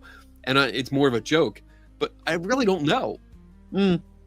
All I know is that the individual cases that I've investigated myself, I found logical explanations for. I can't apply that to every single case that's out there. So maybe ghosts are real. Maybe they're out there. I don't know. But I haven't found any yet, and I haven't seen any good, valid evidence for them yet. But I keep looking. You know? Well, I think one of my biggest problems, and it's got more and more in the last six or 8 months, are the words that we use. Right. Ghosts, you know? It's like, I mean, I've had experiences I can't explain, but I've never thought it's a ghost or put a label on it like that. Right. I want to know what has happened, but I think we lean too much towards putting an explanation on it before we've even researched it properly. Right. You got it. You know, it's the classic thing of a ghost investigator or ghost hunter, especially the fake ones going in. I wasn't going to tell the chat, but I'm releasing this tonight. I've been following the Poltergeist house. Oh. Because I've done 2 videos on the Poltergeist house, because they've opened it up as a B&B, and they've said no commercial filming. And and I kept saying they are absolutely going to. There's no way they won't be able to do it. Then the second video I did, 2 horror channels went in, not ghost investigators. They love the horror movies, so they went in from looking at it from a film perspective. And then last week, I thought, I'm just going to have a little look to see if any ghost hunters have hit it yet. And yes, they have. Yep. And I've looked at it, and frankly, it's disgusting because what they do. But It's funny because. But if they can go into the poltergeist house thinking it's haunted, it's a film set. Yes, It's a film set. and you're right. I thought the same thing because I think when they announced the sale, one of my lives, Friday Night Lives, we talked about it and we went over the rules. We went through the website, went through the rules, and it was like, yeah, there's no commercial filming. Ghost hunters weren't going to be allowed to film. You're not allowed to film your investigation or whatever. And yeah, within a week, I was seeing video after video. Yeah. Video of like, what the hell? Like, did they realize they screwed up and they weren't going to make money unless people could film? You know, like it has to be. It Yeah, has to what's be the because point? I checked the website last night, Kenny, because I'm about to put the video out. I thought I just want to see if they've actually changed their mind, and they haven't. The website still looks the same. It still says no commercial filming. You could even if you're not filming, you're not supposed to raise any spirits because otherwise they'll charge you for a cleansing. It's still all there. Right. And I've actually said in the video, well, either but this is quite a big channel, so it's not going to go under the radar. Right. Or they've paid them money, or I don't know. But it was like, come on, it's a film set. It's not even a ancient building that's had all these stories with it. Right. I mean, it's cool. I wouldn't mind staying there for a night. It would be interesting to be inside and recreate some of the scenes. Because I mean, it's as far as I know, only the kitchen is pretty much the same. A lot of it's different. The rest of it's different. And was on a Hollywood set rather than in there. But it would be cool to recreate some of the scenes, just because I'm a movie nerd, and that's about it. But yeah, it's a classic story of, we don't have to tell the truth. We can make shit up and just put it out there, and it'll take care of itself. It'll go viral itself, and people will just want to stay here, and they'll create the narrative. They will build and evolve the narrative so that we don't have to do anything, except sit back and collect the paycheck. And that sucks, because it makes it a mockery. I mean, so many people in this community are sincere and serious about it. They're trying their best, and sometimes there's a lot of work that needs to be done, but they're trying. And when you come across a site like this, like the Poltergeist house, that just makes a mockery of everything everyone is trying to do, it just sucks, and it turns me off to it. Like, I don't want to stay there. I have no desire to stay there, just like I have no desire to stay at the Warrens' house, because it's just, there's no stories. They're trying to make it something it's not, and they're charging an extraordinarily high price for what? A B&B? Like, that's not, and it's not even, you only get the B, you don't get the breakfast. It's an Airbnb. I mean, I think most of these people forget, like, B&B stands for bed and breakfast. Yeah. Like, if I'm not getting breakfast, I should get charged half the price. Yeah. That's my worry with things like the Poltergeist house and the Warren house, and fingers crossed for the Conjuring house. But it's more, I think more and more of them are just going to get snapped up by the wrong people, Right? Because money talks, and it tends to be the wrong people in this field that have the money. Yeah. That really sucks, because it doesn't. It swings. So, I mean, we can talk about the Warren house. I mean, that swings it all the way. That swings the pendulum all the way over to the entertainment value. That's it. Yeah. There's no research whatsoever. There is no serious research or investigation going on. It is all just entertainment. And that's sad, because if they really were serious about it, if they weren't in it just for the money, if they were in it to say, hey, we're going to make this a community center for everyone. You can come in here, you can do some serious research, and we'll compile the data. Then they would make it affordable for everyone. They would invite people like us out there that are skeptics and debunkers and say, hey, you know, come on out, see what you can find. But they don't. And I'm pretty sure that list that Tony Sparrow has of people that are not allowed in the house, I'm pretty sure that I'm on it, that Stevie is on it, that Side-Eye Guy, that all of us are on it. We can't get in, which sucks. And that's another, this is like a segue into what Jason Hawes is doing with the Conjuring House. I mean, my initial thoughts are, if I could buy it, I would just knock it down and be done with it. Like, done. I don't care. But I talked to Jason a few times, and like he's I still don't agree with it totally, because I don't think it's haunted at all. I don't think there's any basis for it to be haunted, and I've done the research to back it up. But at least if his plan is to, if he gets ownership of it, then he's going to make it affordable and invite everyone, which I think is better. I think it's a shitty house. To be honest, I've been inside of it. It's not great. I wouldn't save it, but oh well, that's me. Well, the only thing I would say about that, because I'll be honest with you, I don't care about the Warrens as far as I'm concerned. They've been debunked. I think the story keeps going and going and going, and it shouldn't be. So I don't really care about the Conjuring House, if I'm honest. But what I have been watching Jason's lives, and what I did like was him talking about throwing the idea around that if he did get it, because land comes with it, of maybe building some sort of centre to go with that. And as I said earlier, it's nice to see more and more money put into these places. You know, like the Centre for Inquiry, like the other ones that are around to actually research properly into actually what's going on. That gave me some hope for it if Jason got it. I don't know how he's planning on doing it, but I thought, well, at least it's going to be more than just buying the Conjuring House and renting it out to ghost investigators, you know? Right. Yeah. I mean, it's we'll see. We'll see how it plays out. I mean, plans change and all that, so we'll see if he raises enough money to be able to do it, and then go from there.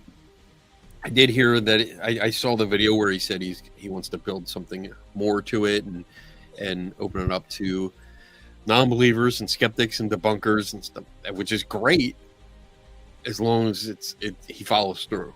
You know, he follows through with it. That'll be nice, because I would like to actually go and spend some time and really look into all the claims, like major claims, not the silly ones, you know, from like Twin Paranormal stuff. I'm not going to do any silly claims like that, but anything that's relatively serious and or testable, then I would like to spend time to do that. Yeah. Well, that's the other thing I'm liking seeing. I mean, I don't know if Wes is still in the chat, but we've got a British channel called APRF that are going out doing more technical investigations. Crow did a video on them. Been supporting them for a while, and it's just nice to see somebody take a different approach. And the luxury they have, and this is my argument here, I don't know what it's like in the States, but I know where I live, there are multiple locations that you could go multiple times and not pay a penny. Ooh. You know, everybody who comes to this county comes to fucking Chillingham Castle. And I actually hear far more stories about other locations, by the way, than that one. But that's the one that charges people to go. So that's the only place they come to. Now, admittedly, a lot of them you'd be looking at ruins or you'd be outside. But I could probably write down 50 locations in my county that people could investigate for nothing. Wow. And if you live here like I do, I mean, I'm not an investigator, but if you live here like I do, I know Wes and Lisa of APRF do the same thing. Where they've got one location they're going to back time and time again, rather than just going once. Right. Then at least you're comparing data, and they do record actual data. you could compare it over time, and if you come up with something on one visit, you can go back and think, which is what APRF do. They can think, well, we're going to check this out because we weren't sure about the data last. Do you know what I mean? Right. I don't understand investigating anything without keeping a log. Even I'd keep a bloody log, but maybe that's the researcher in me. I'd be writing everything down to, you know. Right. Yeah. I mean, that's the point. I mean, if you're going to investigate, like for me, I investigate the claims. I don't investigate just, you know, I don't sit there and talk to the dark for hours and, you know, take a break and then think, oh, what do you want to do now? No. When I go to a location, I already know exactly what I'm going to do. I know the claims that are being made that I'm going to investigate and test. And you want to set up any unknowns. You want to test the environment. You want to log the environment. So, yeah, keeping a data logger on all of your equipment so that you can collect that data over time and then compare it for each visit and see if there's any differences. See if there's any anomalies that pop up, and if they do, focus on those and then keep going back. I mean, if a place is free to go to, that's beautiful. They should be focused on that more. Like, I get going to some of these pay to play places because it's the allure of something new or something that was on TV or featured in a movie or something like that. But the free spots, if there are so many free spots like you're telling us, like, there you go. You want to prove shit? Go there, because it's free. You just have to spend your time, and I think that's a beautiful thing, and it's an opportunity that is not being taken advantage of. And it's sad. It's sad. Jonathan says, funny how the narratives keep getting spoon-fed to the crowd. You're either a skeptic or a believer. Anything to divide, distract, and dull our sense of reasoning. That was always my problem, Jonathan, and I'm seeing things becoming a bit clearer for people now, is because I haven't changed my mind. Just reinforce, I haven't changed my mind. I still believe in the possibilities. I'm just clearer on both sides now. I'm clearer on how the skeptical side thinks and operates more than I was, rather than just thinking, oh, Kenny, you know, he's always questioning everything. No, it's not that you are questioning it, it's how you're doing it. You know, and it's how the debunkers do it, and there's a range in the debunkers. Some believe, some. I am still very firmly in the middle, but I just feel as though I've got a much more rounded perspective now. Because, like I say, I've never, even as a kid, because I read the encyclopedias with all the paranormal stuff in as a kid. You know, all the stories and I watched Judson's podcast, and he did one about spontaneous combustion a while ago, and I had pictures I hadn't remembered. And I remember seeing that in the encyclopedia, you know. I was just enthralled by the stories, but I knew they were stories. I just wanted to know more. Does that make sense? I always just wanted to know more and have more explanation. And I've had plenty of experiences myself that could be one way or the other. And if I gave you an experience or somebody an experience and they said, Sarah, it was this, I wouldn't be crying thinking, oh, no, it wasn't paranormal. I just want to know what happened. That's always been my stance. Right. But so I'm no different to what I was at the beginning, guys, in the chats. You know, I'm still very, very open to it. But also the researcher side of me, I just want to see things done thoroughly and conclusions not jumped to before anybody even enters a building. I mean, the poltergeist house one, they're in the car on the way there and they're building the narrative. They're talking about the curse, they're talking about the skeletons, and I'm thinking, you're playing the narrative before you step through the door. Right. You know, it's and when they didn't find anything in the pool area, they blamed the fact that it's because the spirits in the house just wanted them to go out there and didn't want them in. And it's like, oh my God, you know, it's like, stop making excuses. Yeah. You're making excuses for the things that you can't find, and you don't even know if it's there. Like we've already established, this is a film set. There are no stories before the movie or after the movie that the place had any kind of activity or haunted or anything. So these guys are literally making excuses for something that doesn't exist, and it makes them look silly, and it makes everyone look dumb, because they are putting these videos out and saying, oh, look, we're professional and we're doing this, and they're not at all. And your perspective that changes over time.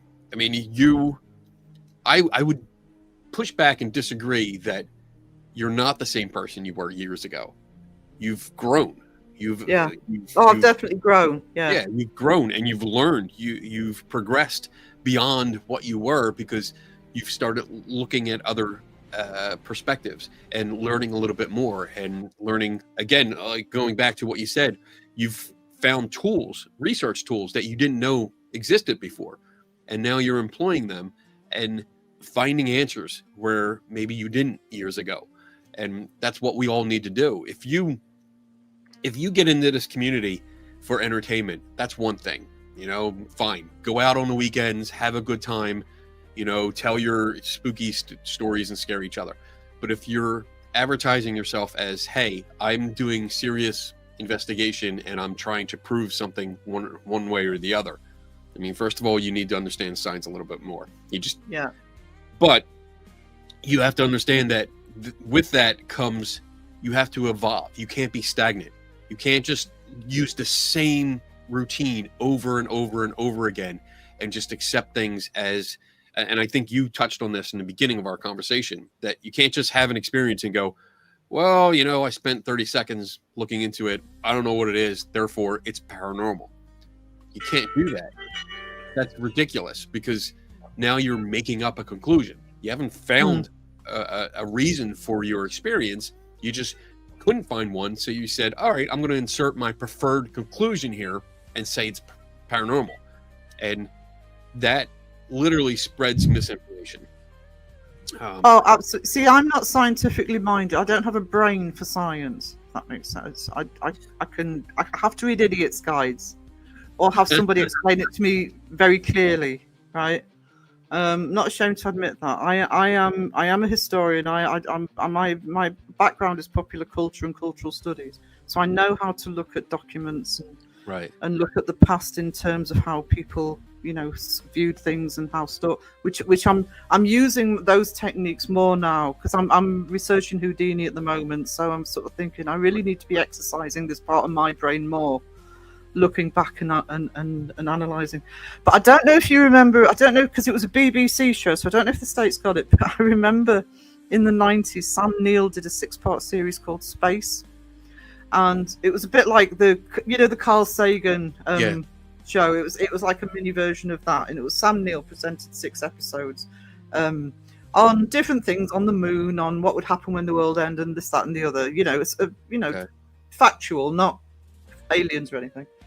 I remember one episode being on Mars, and there's a reason I'm bringing this up. There's one episode on Mars where they were saying that if the Earth was under, was going to get destroyed, the idea was, could we move to Mars and how long it would take? And I remember looking at this thing and thinking, there are scientists working on this now, and it could be thousands and thousands of years before any results get seen on that. And I remember thinking at the time, that is dedication, looking at a subject that you will never see any major contribution towards because you won't live long enough.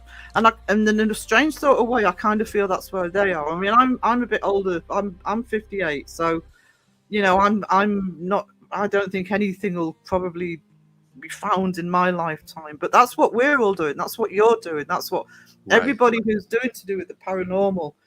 Chances are we're not going to get any conclusions for years and years and years, if ever. But it's having that dedication to not start it, like I say, because I've been looking at the Victorian, sort of stand on the shoulders of those who started it 200 years ago plus, and keep it going. And it needs to be kept going, and that's why I get so passionate about these places falling into the wrong hands and the research money being kept going, so we can continue to look at it. That's what I want to see. You nailed it. I mean, that's it. We're not. I'm not here to start and finish everything. Yeah. I'm building on what came before me. Joe Nickel, who is my predecessor, I'm building on his work.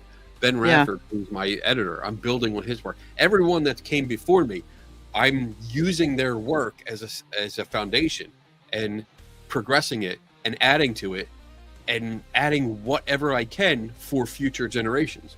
Because I'm not going to be around forever, and when I'm gone, I want people to be able to look back at the work that I did and say, hey, we can use this and Yeah. build upon this.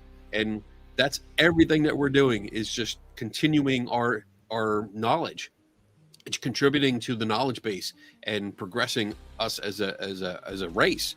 And it's not just us individual. And I think that's the problem with this community and with most communities. Different communities, nothing to do with the paranormal, but in this community, there are people that are in it for themselves. They are in it to make a name for themselves. They are in it to make money off of something, and they're not thinking ahead. They're not appreciating the past. They're not looking ahead to help the future.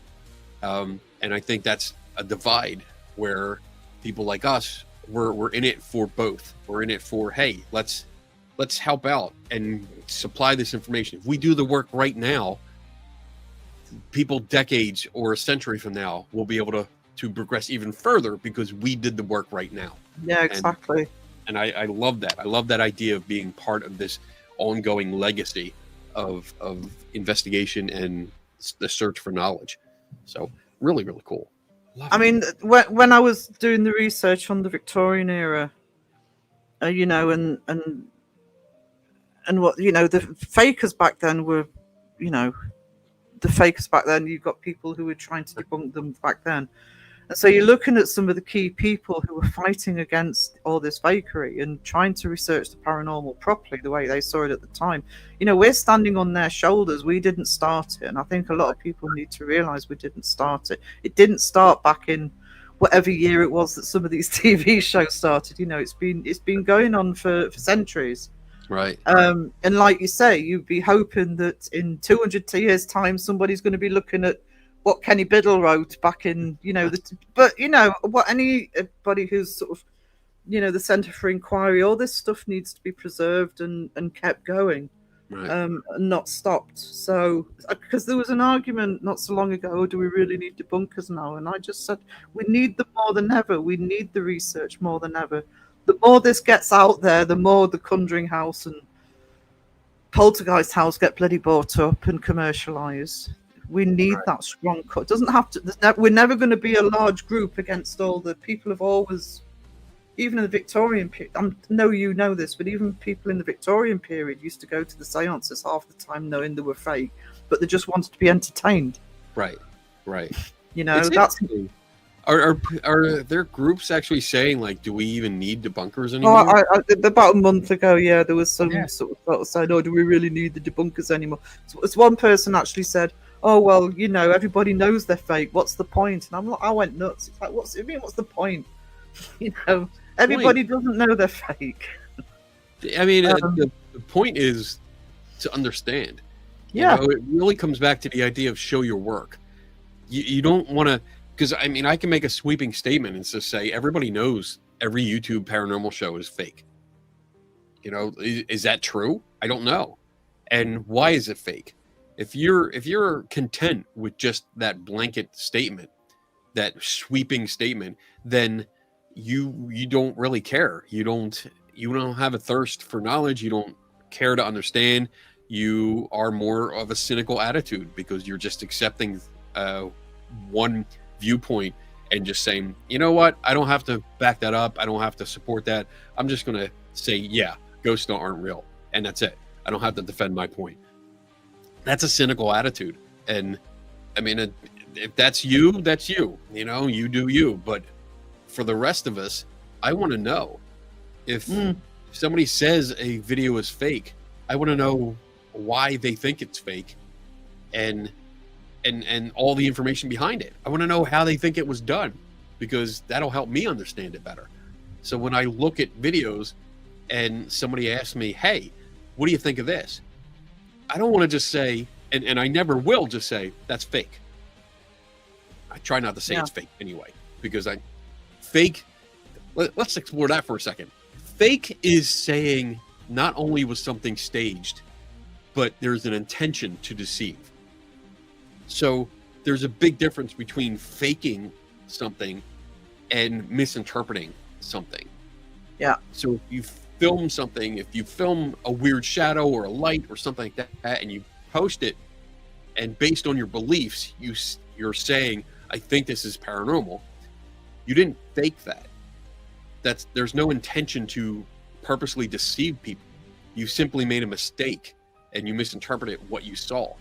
So I don't like when people jump to fake all the time. I think that's jumping the gun, and now the burden of proof goes on to them, because now they have to prove it's fake because they're making that accusation that something's fake. I totally forgot what my original point was. I totally went off topic, and I was like, I don't know what I'm talking about now. Shit. Justin has a question. Who let Kenny in? The same people that made your sweater. I'm sorry. No, it's funny with that one because it's weird because when you're looking at the comments of some of the, let's just say fake channels now, the ones that we're sort of 99.9% sure of, winging it.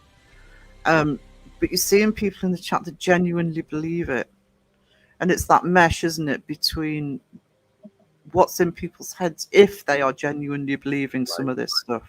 Right. And I agree with you. It's like, I personally don't like gadgets. I don't like a lot of I've got no problem with somebody using them in the right way just to try. But, when they're driving a narrative,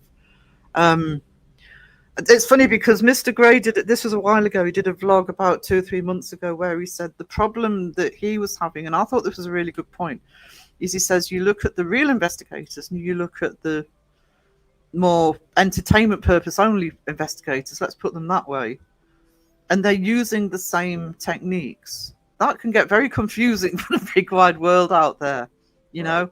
And it's why I've been so supportive of people like APRF that are at least trying something different. Or you get investigation channels that, they might be using the gadget, but they're very much explaining what they're doing with it, and that it's just there as a backup. They're not letting it drive the narrative. Right. I don't know. I just think, this is my personal opinion. It probably won't be very popular with some people, but I think we're stuck in a bit of a rut with the investigations at the moment, in that they're, what was it, Einstein that reportedly said, trying the same thing again and again and not getting any results. Do you know what I mean? If you repeat something over and over expecting different results, that's the definition of insanity. So I get it. It's there. I think the community as a whole has been stagnant for quite some time. There's no progress going on because the gadgets that you see being used, I agree with you. I don't like them. They're not. They are novelties for the most part. But even the newer ones that come out, they are the same gadgets. They're just repackaged. Yeah. They have a different 3D printed body or like a PVC hard plastic case. It's the same gadgets. I have like 20 different versions of an EMF meter. I have 17 different versions of a REM pod. It's just different bodies. Sometimes the same Junior Thurman is in a plush toy, or in the cylinder that we're used to seeing a REM pod in, or it's a different shaped cylinder, or it's this or that. It's all the same shit, and you can't just repackage and say, "Look, we're progressing," because you're not. You're just sidestepping, and you're not learning from your mistakes. You're not learning from what came before you. You're simply those people that are selling that are just doing it because they know they can get the community to buy something different or something different. It's easy money. Yeah, it's just about money. And the people that are buying it are, I'm sorry, they show their ignorance because they're not researching it. They're not understanding what the product is before they buy it. They just buy it because they've seen it on TV or a YouTube video, and they want to be just like the people that they're watching. And that is a terrible way to become an investigator, because you actually don't become an investigator. You become a copycat actor, because the people that you're emulating are not investigating. They are thrill seeking. They're ghost hunting. They're having fun, but they're not doing any kind of serious scientific inquiry. Well, the other problem with me, again, I'm not technically minded, so I know with some of the gadgets, I tried looking at some of the sites that were selling it to see how they work, and what the literal explanation you get of how they work is, if you use this device, you'll be able to talk to ghosts. That's not telling me how they work. That's claiming it's going to do something, you know. Right. But How's there's no it work? information whatsoever as to how it's been put together or why they think it'll work. It's almost impossible to find out unless you look at people like yourself who There's break been it down. quite a few, let's say, garage, as Beardo says it, manufacturers, people that build stuff in their hobby shop and they sell it online, and they make those claims like, you can talk to ghosts, you can detect ghosts, it'll capture a ghost. And I've reached out to them and said, hey, what's the threshold? What triggers this? What's it reading? How's it reading it? What components are used? And say, like, for example, you're reading temperature and there's an alarm that goes off when the temperature drops. How much does the temperature have to drop before the alarm sounds? We need to know what triggers it. And it's like pulling teeth, because they don't want to tell you, because either one, they don't know, because they've just thrown this toy together and they don't know the specs of their own gadget, or two, they don't want you knowing, because then if you do know, we're gonna test it, Yeah. and see if it's accurate. And there's been a lot of things that have not been accurate, not the way they promote it on their websites in the specs page. So once you find that out and you start testing it and putting out your information and results, then it gives them a bad reputation and they get pissed off. So they're not willing to give you that information, which is wrong. That's not how science works. So if you're going to build an object or a device that you make any kind of claim with the paranormal, then be willing to back it up. Put the information out there so we can properly research it and understand it before even thinking of using it. That's my rant for the day. Wayne says, if we get real evidence of the paranormal, how can we possibly prove that it's legit? That's a good and complicated question, Wayne. It really depends on what type of evidence you're talking about, because evidence is a blanket term, and we can look like photographic or video, or some kind of physical evidence, which is like a hair sample or blood sample or chemical sample or something like that.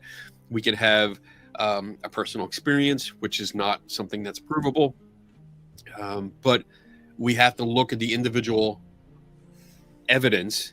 And while you actually look at the data first, you look at what's being presented as data, and that could be your video, your audio clip, your photograph.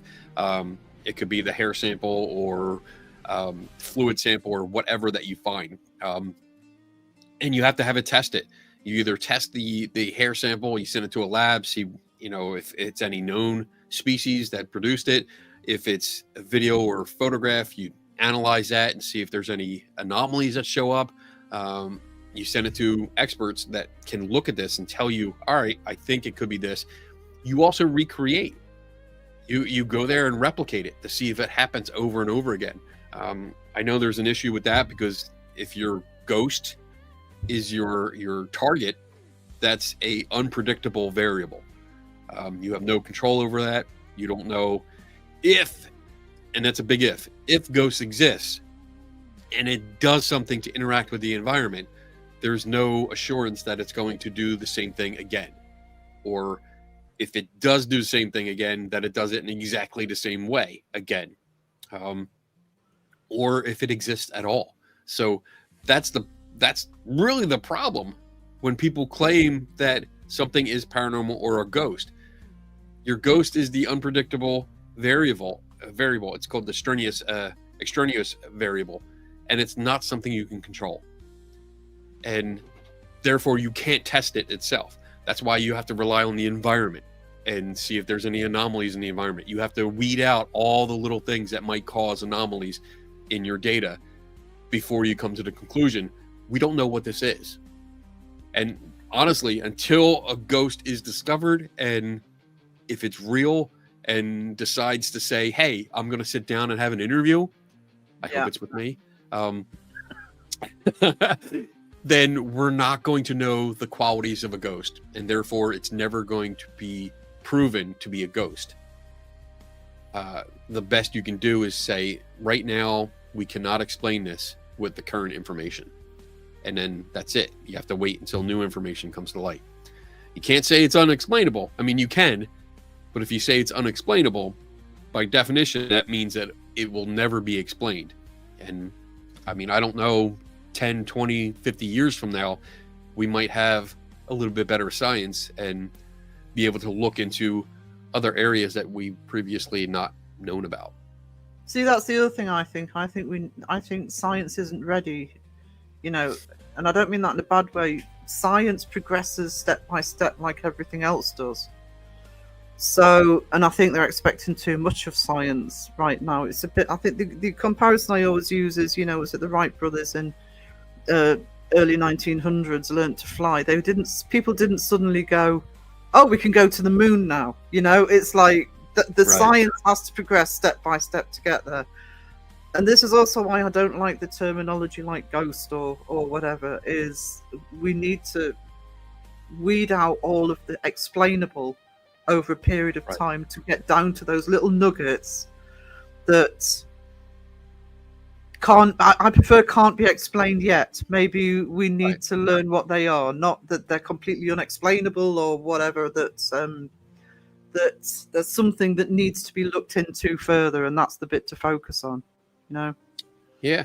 And I think that it's an interesting approach to because yeah, science is continuously progressing and learning and self-correcting. So just make a quick point that when science is wrong, it's science that figures out that it was wrong and Yeah. progress. So it's constantly progressing and adjusting because it's never 100% concrete. It's always learning and getting more and more detailed. So perhaps, yes, 20, 30, 40 years ago or into the future, we might learn a little bit more science that can be applied to some of these experiences.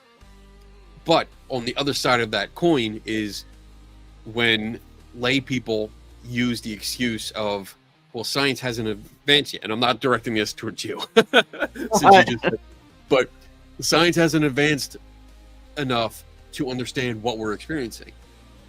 And maybe that's true, but we also have to look at the individual experience. Like, what are we talking about? Because a lot of the experiences that people use that excuse for can be explained right now.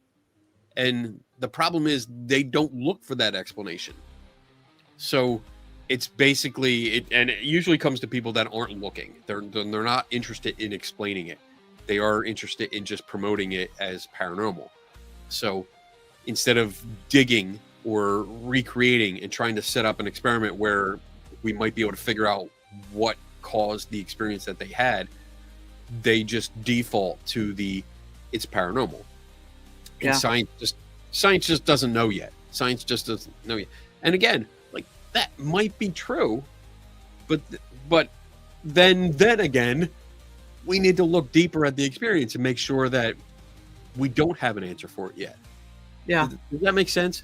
Yeah, well, yeah, that kind of brings us back full circle to me saying that I've been in the debunking community. I've discovered more tools and techniques Right. that I didn't know existed before. Which is why I think the community, and I don't just mean the debunkers, I mean people like yourself, are so important, because people like me I've had one or two experiences that, I listen to what other people are saying has happened, and I will look, I know I've got a better idea of where to look now to try and understand what's going on. Right. That's a good thing. That's really good. I mean, that's why I keep doing what I do, and I think a lot of the people that in our community, at least on our side of the fence of the community, keep doing what we're doing because we want to be able to put those new tools out.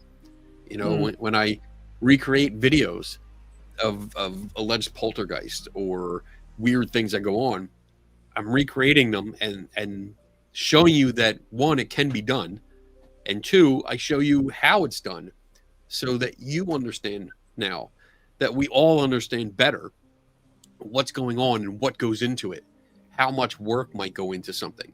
I mean, I might film a clip for 5-10 minutes, come in here and sit down for 10 minutes, and I have a ghost video, because I edit it and I use special effects and stuff. Or I might set up for a half hour and film for 5 minutes to get a practical effect. And it's a whole different method. It's an entirely different method. And put that out there and say, look, I recreated this video and I used either a digital effect or a practical effect or both, which is really cool to know, because now you can start looking for certain things and you have those new tools in order to view and analyze other videos. So really, because from the digital side, because I mean, I've been film editing. I've also been using Photoshop for a stupid amount of years. And the photographer, including darkroom. So that side of things I'm actually pretty good on. And I kind of get those sides. But from the practical effects sides, the sort of thing where you'll actually construct like the drawers opening and closing and stuff like that. It wouldn't occur to me how somebody, it's not that I would believe it, I just think, well, I just don't know how they've done it. Right. Do you know what I mean? Yeah. But I'm sure there's people who are looking at it thinking, I don't know how they've done it, so it must be real. That's the problem. It's knowing but seeing those techniques done by people like yourself, or if debunkery does. I mean, it's like I've seen Crow do it, where it's reenacted what somebody's done. That for me, I don't know if it's just the way I learn, but that for me is good when I can physically see somebody doing it. Right. And I'm oh, okay. That now I get how they did it. It's a lot of fun to try to figure that out. I mean, sometimes I've done it in like 10-15 minutes. I was able to figure out how it's done. Sometimes it's taken me several days of trying new things, or trying this or trying that, and trying different materials until I figure out like, oh, this works. And then I go back to the original video and go, oh yeah, they have this same material. Now I see what they're using. Now I see how it could be wired, or how a fishing line could be strung around certain areas. All right, I get it now. And the clarity that comes with that is just, it's exciting to me. I love it. It's the Scooby-Doo moment. Like, holy shit, I figured it out. Okay. And then we can share that information with everyone else, and we all progress. We all learn and become better investigators at this. So really cool. Justin, I know I'm shit at chat now, but I can see you. Carla wants to know if you've ever had a personal experience, Kenny. Let's see. So I guess that depends on what you mean. Like personal experiences, yeah, I've had plenty of personal experiences. But usually I stop right there. As soon as something happens, I stop and look into it to see if I can find a cause. So I've seen shadows. I've heard noises in different parts of the house or the building. I've seen weird lights. I felt vibrations in the floor or on a wall, but I stop what I'm doing because I'm there to investigate. So that's what I do. And pretty much every time I find a cause of what's going on. Once in a while, it's true, I don't find a cause. And that doesn't mean it's paranormal. It's mean there's missing information. So I either can't get that information because something happened outside of my control and it was only temporary. Say, a good example is that if you've ever seen a bird fly into a window, I've seen it a bunch of times. I've been there. It's actually happened at my house. So if you are in one room of the house and you hear this boom slam into a window, and then you're like, what's that? Okay, I don't know. You put down what you were doing. If you're folding laundry or something, you put it down. You walk into the other room and you look around and you're looking for something. You don't find it. That's because by the time you made it to that room, that bird got up and flew away. And you're never going to find an answer because you weren't there to witness it. You don't have that information. And the bird's not going to willingly run into or fly into the window again. So you just don't have that information anymore, and you're not going to solve that mystery. the best you can do is say, all right, I can speculate that it kind of sounded like that. Maybe it's that. I don't know. And then that's your conclusion. I don't know. So, but yeah, I mean, I've had experiences that I could explain or couldn't explain, and it's all fun. I mean, that's why I do it. It's part of the reason why I keep doing this, because I like that weird feeling I get, you know, like, oh, I wonder if something's going to happen. I don't know. And then something does happen. And you're like, oh, what was that? Oh, okay, great. Time to work. So in the event of the day, yes. The picture of you didn't come out very well, Justin, so I threw it out. Oh, man. Justin was around when they were doing cave drawings. So. Boom, Justin. Yeah, Justin. I think this is a standard rule. Like, we all gang up on the debunker that comes into the chat. Kamikaze bird, shut up. Listen, from a guy calling himself a monkey, you're not. You don't make any decisions. Sorry. Yeah, monkey boy. Monkey boy. All right, I gotta get going because I gotta get back to work. Honey, I enjoyed talking to you. Thank you for that. Thank you for allowing me to come on and have a conversation with you. I appreciate it. And no problem. Have a great day. What time is it over there? It's about 4:20 in the afternoon. Oh, okay. Well, have a good evening then. I will have a good evening. Hope you have a great day too. All right. Bye, everyone. See ya. Bye.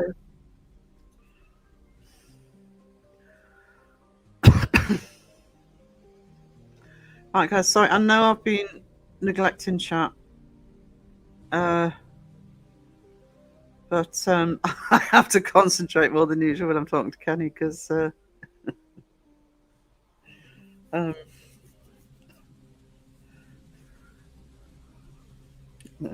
I'm a bear with very little brain. But that was good. I enjoyed that. So that's good. So yeah, I did end up saying what my next video is. My next video is I'm nearly finished it. I'm hoping to get it out tonight. But yeah, ghost hunters have hit the poltergeist house, and it's disgusting.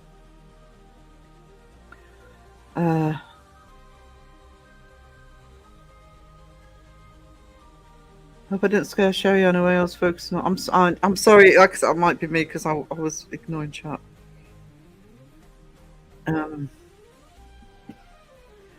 Claire will kick us off for missing this. What's John Boydine doing?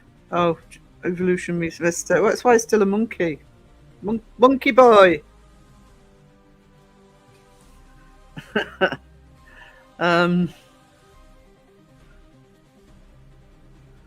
But yeah, and I actually meant that just to clarify, you know, I am a believer. I did say that to Kenny as well.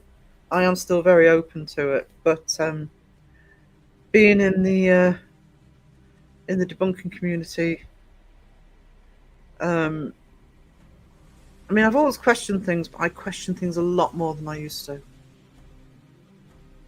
Because I have the tools and I know where to look more than I used to. I think that's basically what it is. Kenny was here. Thank you. I also talked too much. Need to rewatch the Kenny bit. Yeah, Kenny popped on. Which was good. What time did I say it was? 4:30. So I'll go to the 2.5.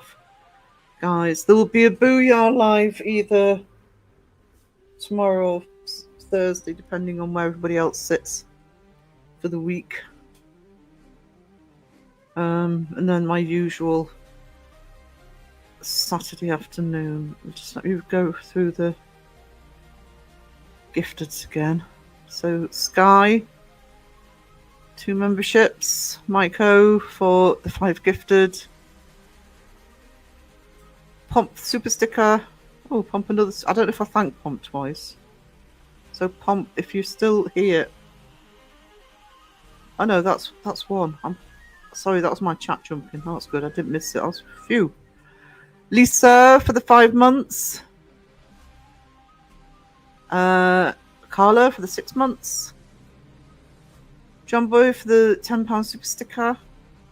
Thank you so much, everybody. Sky for another membership. Cag for the 10 gifted.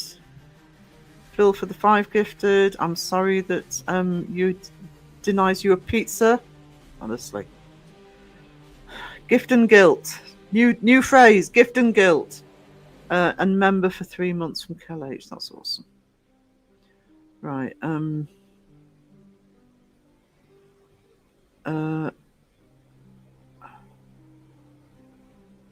love participating in the conversation. I think that's so interesting. Thanks. So that's no problem, Kenny, if you're still here. Don't have any idea what time it will be. Caroline, what I'll do is I will look at. There was a reason I didn't do Wednesday night last week, and I think it was Seg. I think it was Seg's fault. I think he did a Wednesday night live. So what I'll do is I'll look at who's already got notified, and I will message you, sweetie. I promise. When I decide to go. If I don't do tomorrow night, it'll probably be doing. It'll definitely be on Thursday. I won't be doing tomorrow afternoon. I won't be doing 2 afternoons in a row.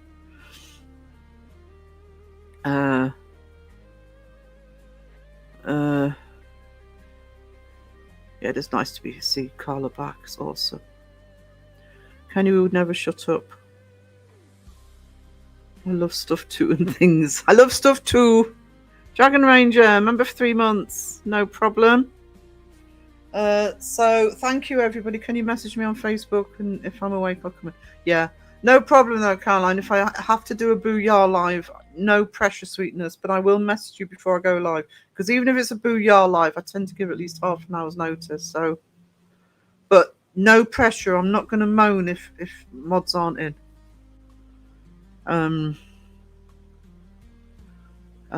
Yes, we did miss Carla.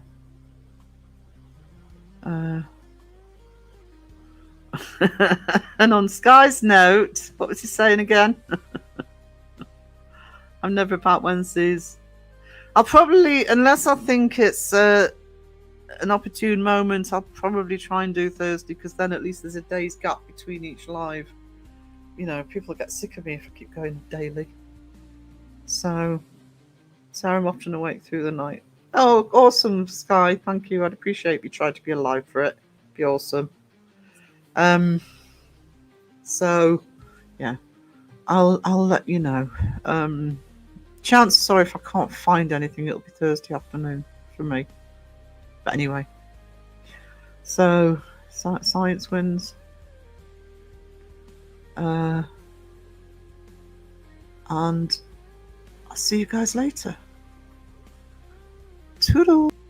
Near, far, wherever you are, I believe that the heart does go on.